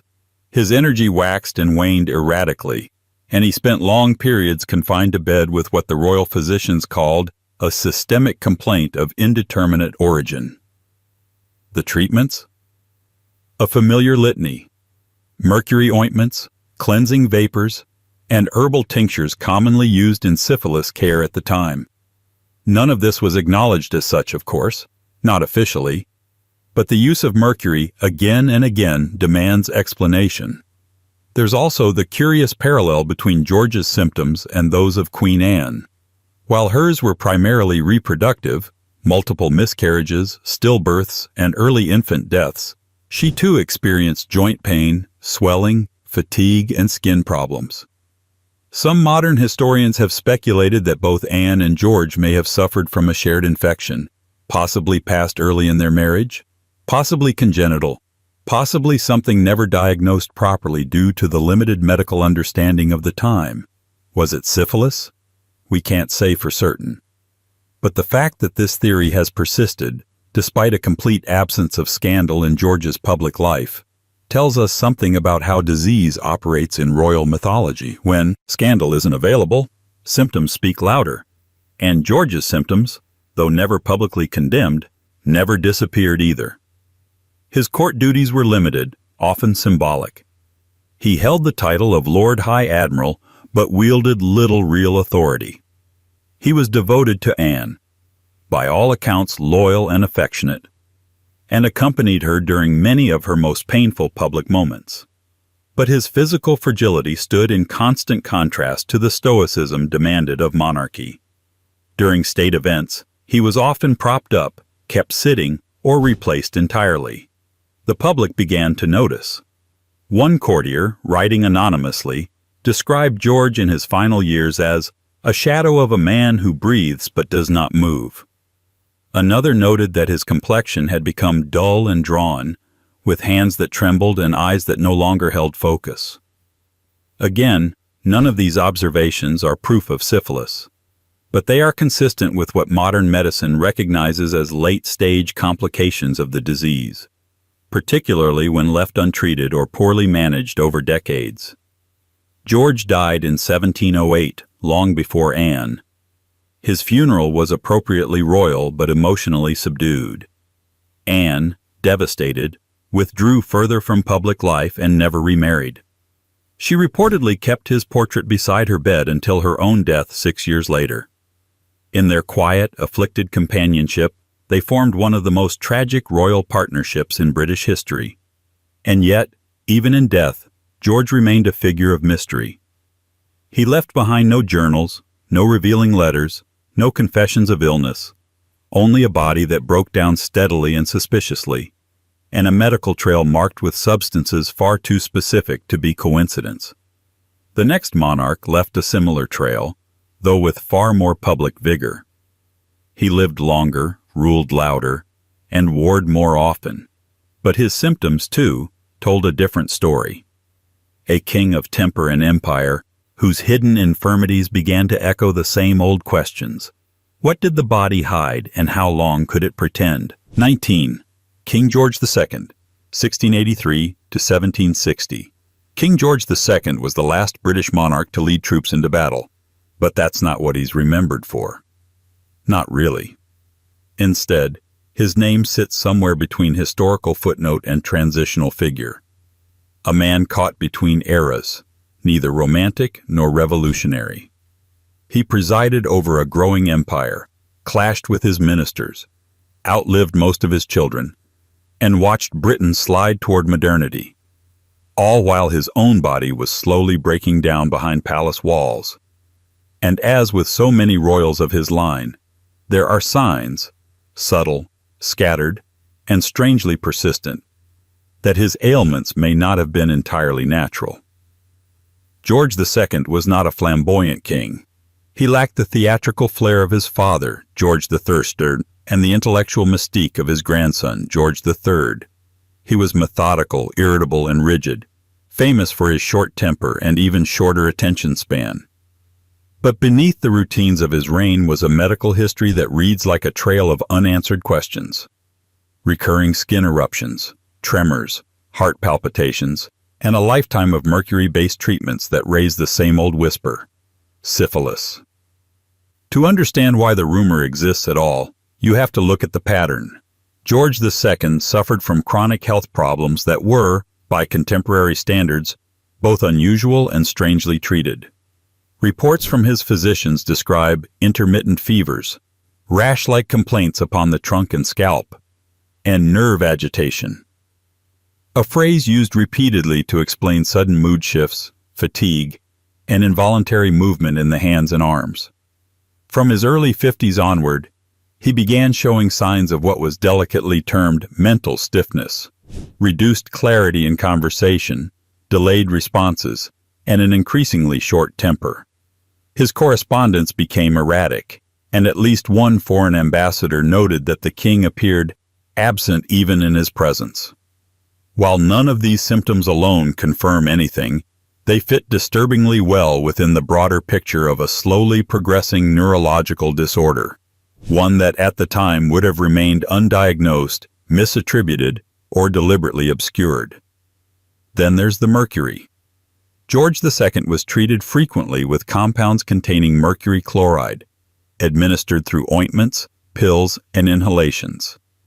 These treatments were sometimes explained as responses to gout, which he also suffered from, or as remedies for skin disorders.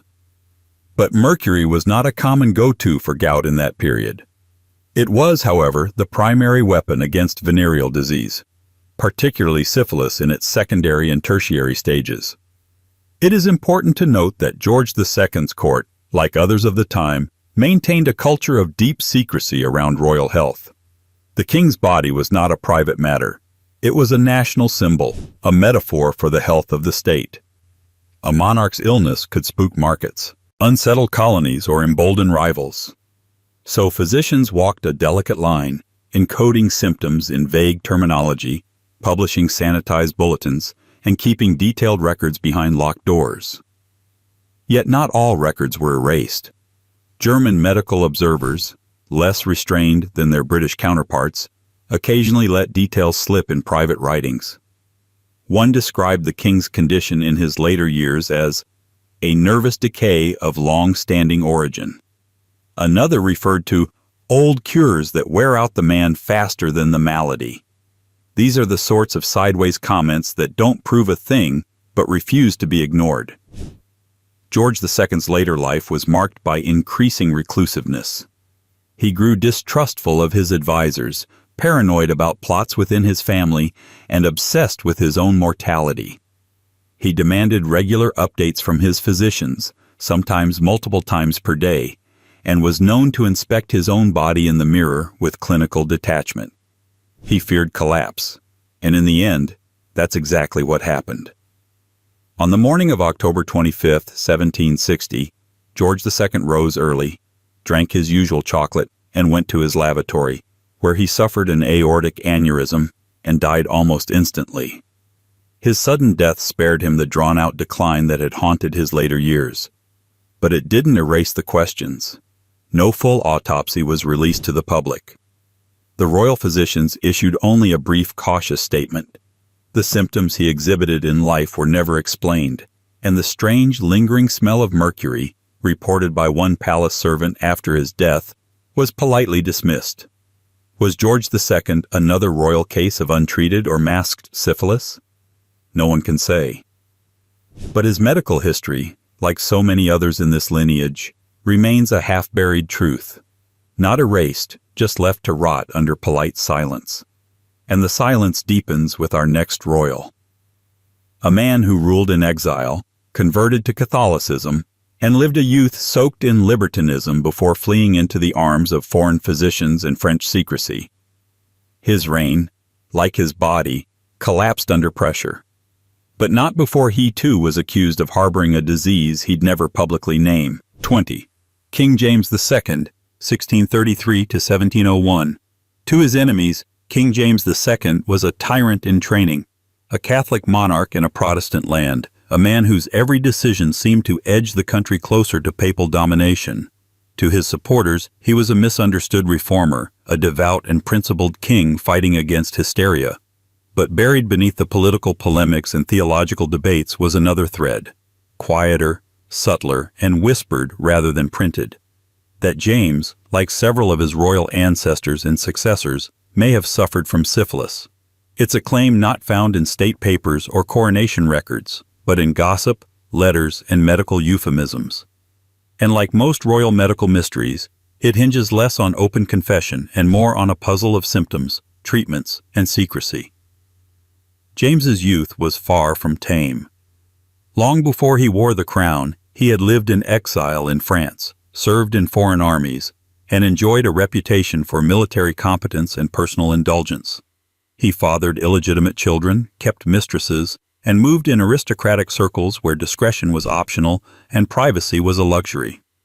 His time abroad, especially in the libertine courts of Louis XIV, gave his English critics all the ammunition they needed to paint him as decadent, foreign, and morally suspect. But it's the records from his middle and later years that raise eyebrows. James reportedly began to suffer from intermittent fevers, strange skin conditions, and what were vaguely termed disturbances of the mind and nerve. These symptoms on their own might suggest anything: stress, age, poor diet. But the treatments administered suggest more. He was prescribed mercury, frequently and in several forms, ointments, purgatives, and infusions, all of which were common prescriptions for syphilis in 17th century medical practice. Mercury was the standard brutal solution used by both court physicians and underground apothecaries. That it appears in James's treatment history isn't incidental, it's central.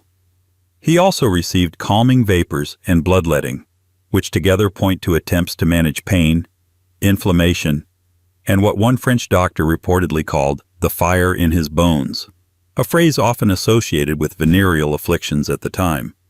There are no definitive medical notes from his English physicians that diagnose anything specific, but then again, there never are. Royal doctors were archivists of discretion. They treated bodies the way diplomats handled borders, carefully with plausible deniability. But some foreign sources were less cautious.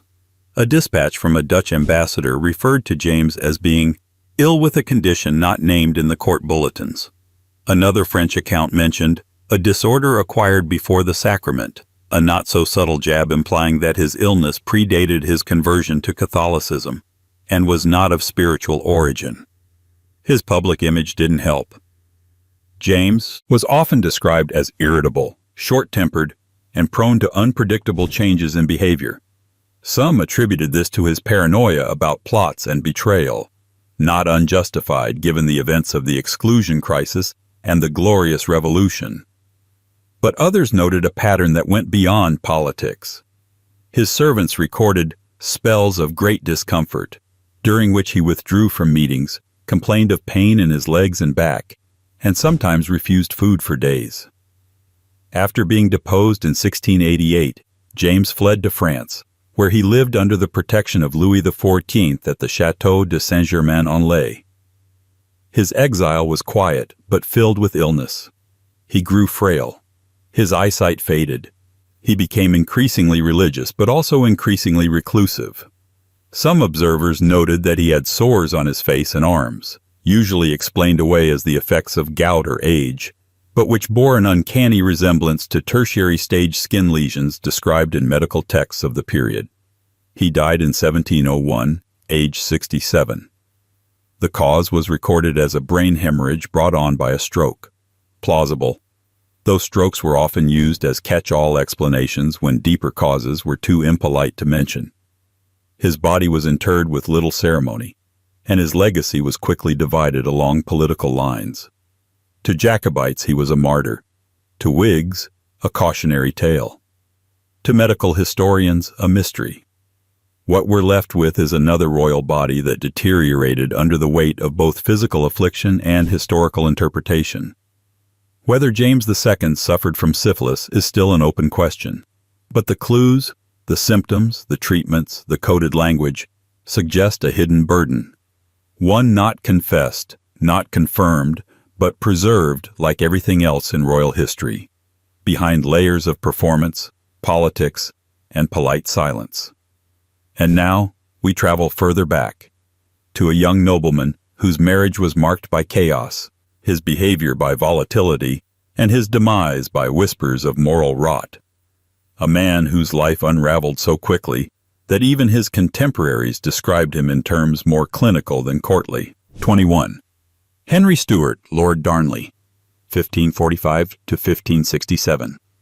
Henry Stuart, Lord Darnley, had everything a young nobleman could ask for: royal blood, extravagant looks, and the rare good fortune of marrying a reigning monarch. But what he lacked, and sorely, was judgment. His short, turbulent life was a parade of poor decisions, public outbursts, and personal unraveling. He was the second husband of Mary, Queen of Scots, and father to the future James VI and I. But if you peel back the pageantry and the dynastic significance, you find a man who, even in his own time, was whispered to be ill in body as well as in mind. And at the heart of those whispers was a word seldom spoken aloud in court, but often exchanged in private letters: syphilis. The case for Darnley begins with character, or lack thereof. Contemporary chroniclers described him as beautiful and vicious, weak in body and wretched in soul. He was known for mood swings, violent temper tantrums, and erratic behavior that alarmed even his supporters. More than once, he was accused of cruelty toward servants and verbal abuse toward his wife. But it was his physical deterioration that really got people talking. By the time Darnley was in his early 20s, barely a year into his marriage with Mary, observers noted that he looked significantly older. One ambassador described him as wasting and thin, with a pallor unnatural for youth. Others remarked on a persistent limp, difficulty walking, and the presence of rashes and swellings, especially after periods of absence from court. He would sometimes vanish from public view for days, returning visibly weakened and more irritable than before. At least one physician wrote of treating him with calomel and bath waters, a euphemism-heavy phrase that likely referred to mercury-based therapies. These were, by the standards of the mid-16th century, almost exclusively used for treating venereal diseases. Combined with reports of heat in the joints, sores, and ongoing fatigue, the picture begins to darken. One courtier from Mary's household noted, in a letter preserved in the Scottish archives, that Darnley suffereth an inward decay, and taketh powders by night, which leaveth him with sweating and dreams. While poetic, it's also deeply suggestive of an attempt to purge the body, a treatment approach often used for what was then called morbus gallicus, the French disease. The source of the alleged infection?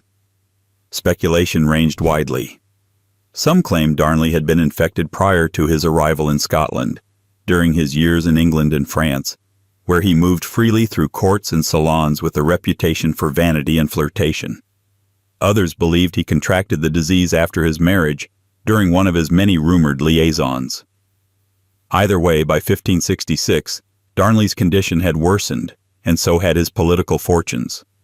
That year, he was implicated in the brutal murder of Mary's secretary, David Rizzio, an event that permanently fractured his relationship with the Queen. He became paranoid, isolated, and increasingly despised by the nobility. His health declined further, with more complaints of pain, fevers, and internal unrest. Several sources describe him as emotionally unstable and physically diminished. By early 1567, he was staying at a house outside Edinburgh, recovering from what was officially called an ague. But many believed it was something else, a wasting illness no one dared name. Then, on February 10, 1567, the house he was staying in exploded. His body was found in the garden, unburned, but with marks suggesting he'd been strangled or suffocated. His murder remains one of the great unsolved crimes of Scottish history. But what's often overlooked is that Darnley was dying already. Slowly. Painfully. The explosion was just the final punctuation mark on a sentence his body had been writing for years. Did Henry Stuart suffer from syphilis? We can't confirm it. But enough signs remain. The erratic health, the treatments, the behavior, and the slow physical decline, to suggest that something was gnawing at him long before the blast. Something incurable. Something that, in the minds of his peers, explained why a golden boy had turned into a ghost before he hit 30. And the tragedy didn't end with him. Because the woman he left behind, queen, widow, and scandal magnate, would soon face her own rumors of disease, betrayal, and bodily betrayal. Another monarch brought low by the suspicion that love, or at least alliance, had left behind more than heartbreak. 22. Mary, Queen of Scots, 1542 to 1587. Few figures in British royal history inspire as much myth-making as Mary, Queen of Scots. Romanticized, demonized, reinterpreted in 1,000 novels and films, she exists in the collective imagination more as a symbol than a person. The Catholic queen against Protestant England, the cousin and rival to Elizabeth I, the tragic beauty whose crown was wrenched from her and whose head was eventually placed on the executioner's block. But behind the religious wars and dynastic conspiracies lies a quieter mystery.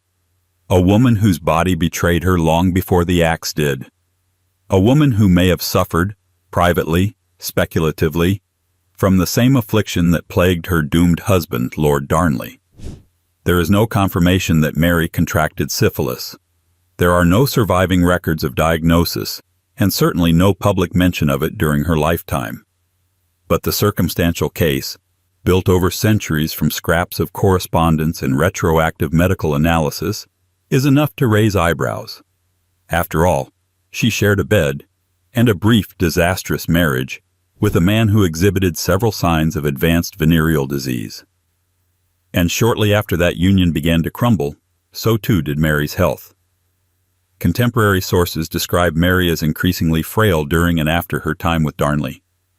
Letters from ambassadors and members of her court speak of faintings, fevers, and sudden weight loss. In one instance, it was noted that she had a complexion most altered and of pale aspect, unbefitting a queen of such youth. One chronicler, writing just a year before her forced abdication, described her as much afflicted by unseen distempers, a phrase common in 16th century writing to indicate illnesses of a more private or stigmatized nature. But the most compelling thread tying Mary to the syphilis rumor is her reproductive history, or more precisely, its abrupt ending. She bore one child, James VI and I, in 1566, after which her ability or willingness to conceive again seems to vanish. While political instability and imprisonment certainly contributed to her lack of further pregnancies, some modern historians point out that many royals, even while under house arrest or exile, continued to conceive. Mary's abrupt end to childbearing, coupled with ongoing references to abdominal pain and chronic fatigue in her later letters, has led to speculation about an underlying medical condition. And congenital or secondary syphilis remains one of the more discussed theories. Supporting this idea are the writings of French physicians who treated her during her years in France and after her return to Scotland. One account, preserved in a private medical compendium in Rouen, refers obliquely to a lady of highest station whose humors are in rebellion and whose afflictions, unspoken, may be inherited from close contact with corrupted blood. The language is maddeningly indirect, as was the style of the time, but it strongly suggests the treating doctor believed her symptoms were the result of sexual transmission. That this observation comes from the same period during which Darnley was showing signs of decline only deepens the suspicion. Even during her long imprisonment in England, Mary suffered from what her attendants referred to as deterioration of spirit and sinew. She was prone to fits of melancholy, back pain, and recurring fevers. Her letters to Elizabeth, once sharp and politically calculated, grew more erratic, less cohesive, and often dwelled on her physical suffering. She begged for more time outdoors, for better food, for a release from the aches that never yield. Of course, such symptoms could have dozens of explanations.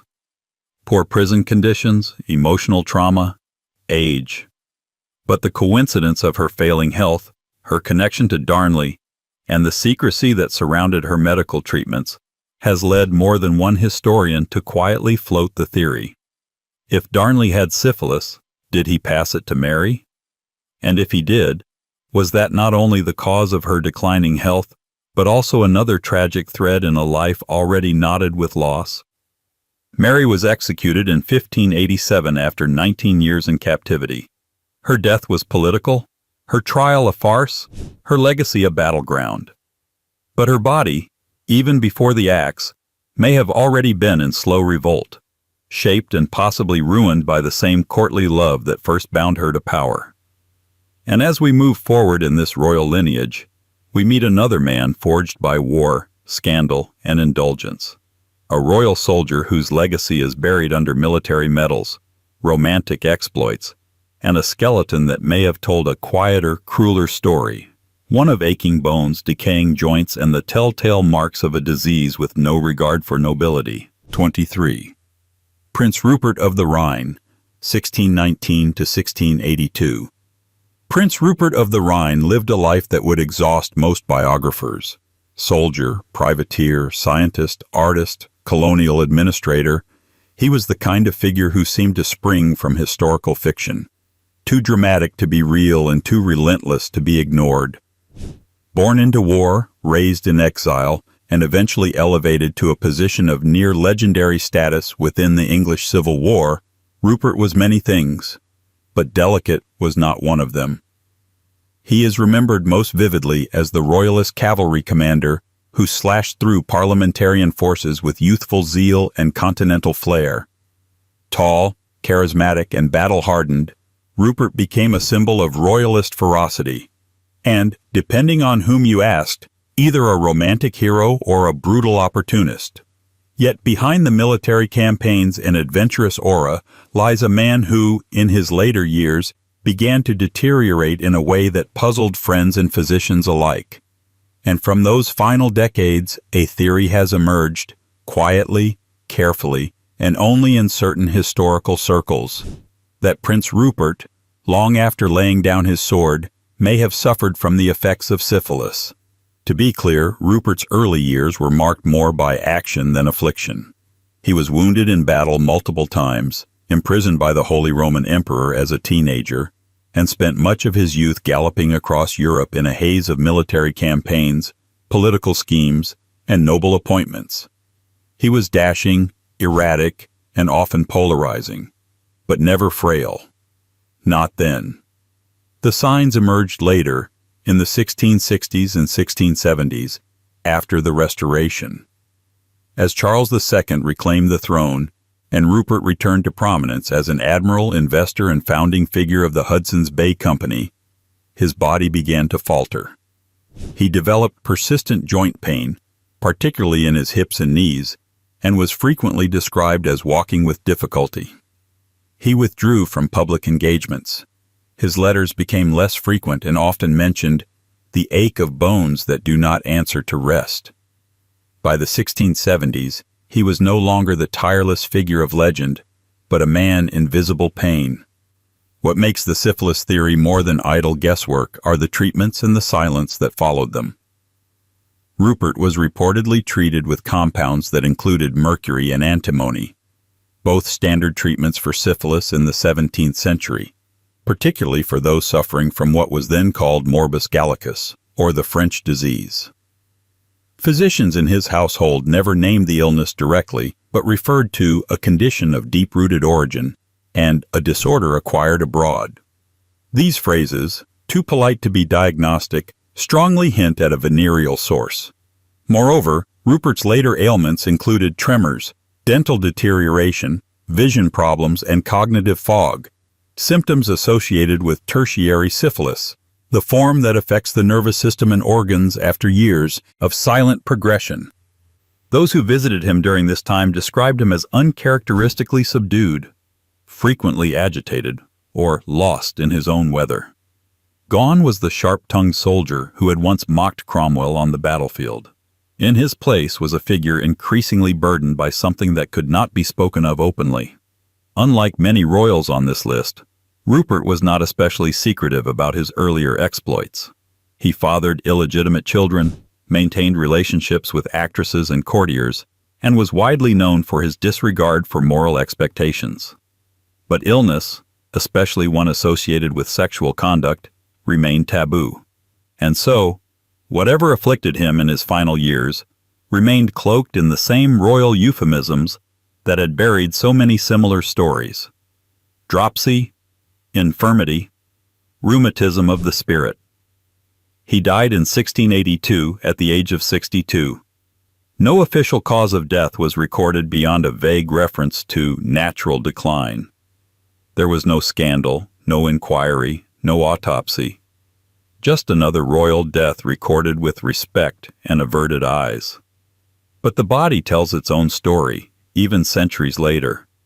And in Rupert's case, the pain, the treatments, the timeline, they all align with a disease that strips away legend over time, revealing only the ordinary, irreversible facts of human frailty.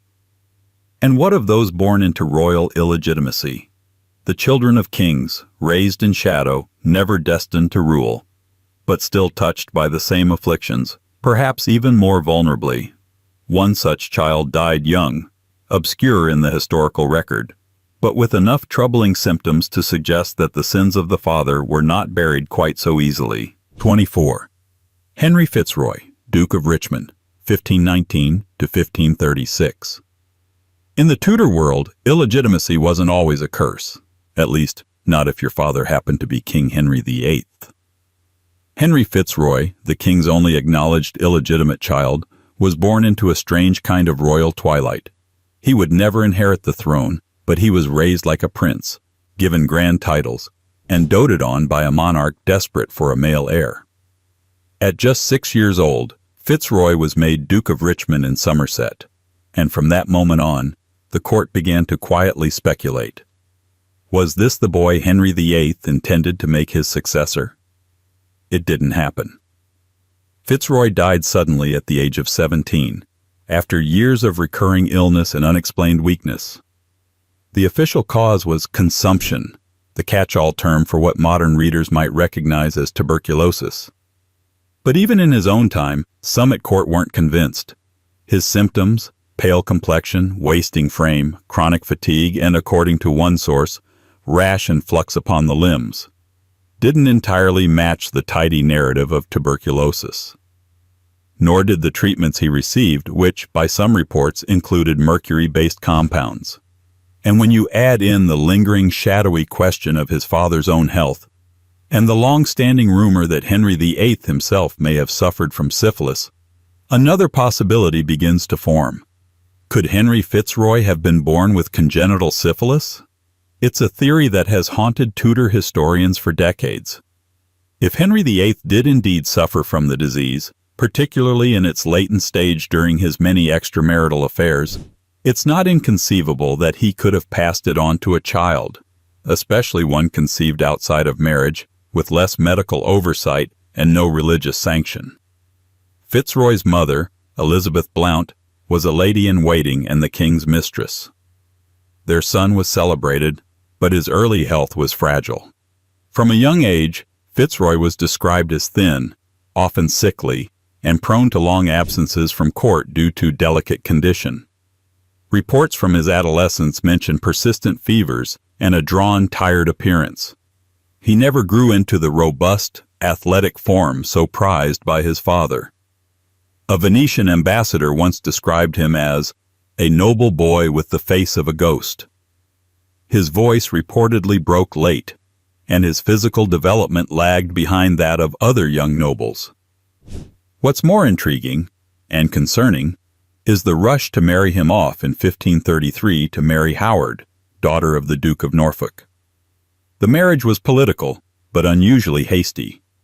Some historians have speculated that Henry VIII, aware of his son's declining health, pushed for the match to secure Fitzroy's dynastic value while there was still time. No children were produced from the union. In fact, there is no evidence the marriage was consummated, a detail that would later help Mary Howard retain her position at court.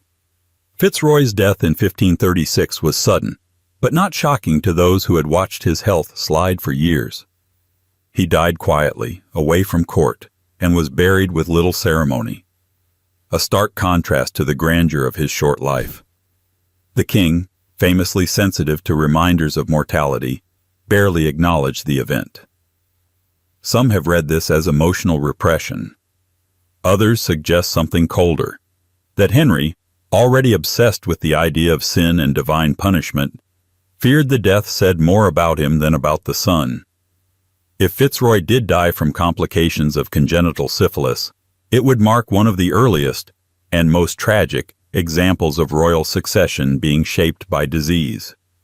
A hidden illness passed from father to son, never spoken of, never recorded, but felt all the same in the silence that followed. It would also add a chilling layer to the speculation surrounding Henry VIII himself, that his desperate quest for a healthy male heir was shadowed all along by an affliction he could neither outrun nor admit. The next heir had no such claims to paternity secrecy. A prince beloved, scandalous, and born into a new century of tabloids and telegraphs. And with him, the disease, or at least the rumor of it, would enter the modern age with all its contradictions, cover-ups, and carefully controlled photographs. 25. Edward, Prince of Wales, later Edward VIII, Duke of Windsor, 1894-1972.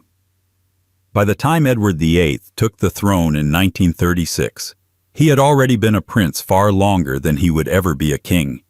His reign lasted just 326 days, the shortest of any British monarch since the 11th century, and it ended not in war or deposition, but in a choice, the crown or the woman he loved. He chose the woman. And the abdication crisis became one of the most dramatic constitutional turning points in modern British history. But before the microphones and the exiles, before Wallace Simpson, and the domino fall of royal succession, Edward was a young prince in the early 20th century, drifting from elite parties to foreign tours, building a public persona of charm and modernity. He was fashionable, athletic, and relentlessly photographed. He was also, behind the smiles and sportswear, at the center of a quieter rumor, one that suggested his private life had left him with more than headlines. One that said the glamorous heir had, at some point in his youth, contracted syphilis. The theory has never been confirmed. No document names it, no doctor states it plainly. But like so many rumors surrounding the Windsors, it persists because of the void. The silences, the vague medical absences, the sudden interruptions in his schedule. In the 1920s and early 30s, Edward was endlessly visible, posing with dignitaries, inspecting troops, charming factory workers, and then, periodically, gone. Sometimes for weeks, sometimes due to fatigue, sometimes suffering from a cold, and occasionally just away for rest. What made observers suspicious was the consistency of these disappearances and the terminology used to explain them. In several cases, his absences were attributed to nerve strain, skin ailments, or glandular disturbances, all euphemisms common at the time for the recurring symptoms of syphilis. Moreover, there are scattered accounts, buried in private correspondence and unofficial biographies, of treatments that included injections of arsenicals and bismuth compounds, both widely used to treat syphilis before penicillin became available. One particularly compelling clue appears in the memoirs of a European diplomat who visited the prince in the late 1920s and remarked that Edward appeared troubled by a facial lesion, which he disguised with powder, though he smiled through it like a professional. While this could have been something as innocuous as eczema, it added to the growing collection of physical hints that something was amiss. Even more intriguing is the behavior of the palace at the time. The Prince of Wales's health was treated as a matter of state secrecy. Doctors were sworn to silence. Rumors were aggressively managed by press agents. When reports surfaced in certain papers suggesting that the prince had suffered from a Parisian infection, a barely veiled code for a venereal disease, the palace moved swiftly to suppress them. These efforts were not unusual for the time, but the speed and thoroughness with which they acted suggests that the rumor hit closer to home than most. Then there's the Wallis Simpson question. Edward's devotion to her was real, but biographers have long puzzled over the intensity of his dependency. Some have speculated that Edward feared emotional or physical abandonment in ways that seemed disproportionate, unless perhaps he was hiding something and needed someone who knew and accepted it. Wallis herself, in letters, referred to Edward as needing care and not being well in the usual sense. Again, there is nothing definitive here. But the tone is intimate, protective, and quietly loaded. Edward lived a long life in exile, dying in 1972 at the age of 77. In later years, he appeared increasingly frail and withdrawn, suffering from circulatory problems and a slow physical decline that was largely attributed to age. But even then, the old whispers remained, that the once glamorous prince had paid a price for the unroyal freedoms of his youth. No diagnosis was ever made public. No autopsy report disclosed. The royal archives remain silent on the matter. And perhaps that's the perfect ending to this long, veiled lineage of rumored affliction. A modern prince surrounded by cameras, still living in the shadow of the same old secret. Because in the end, syphilis in royal history was never just a disease. It was a metaphor for legacy, for shame, for what couldn't be cured, and what no crown could fully conceal.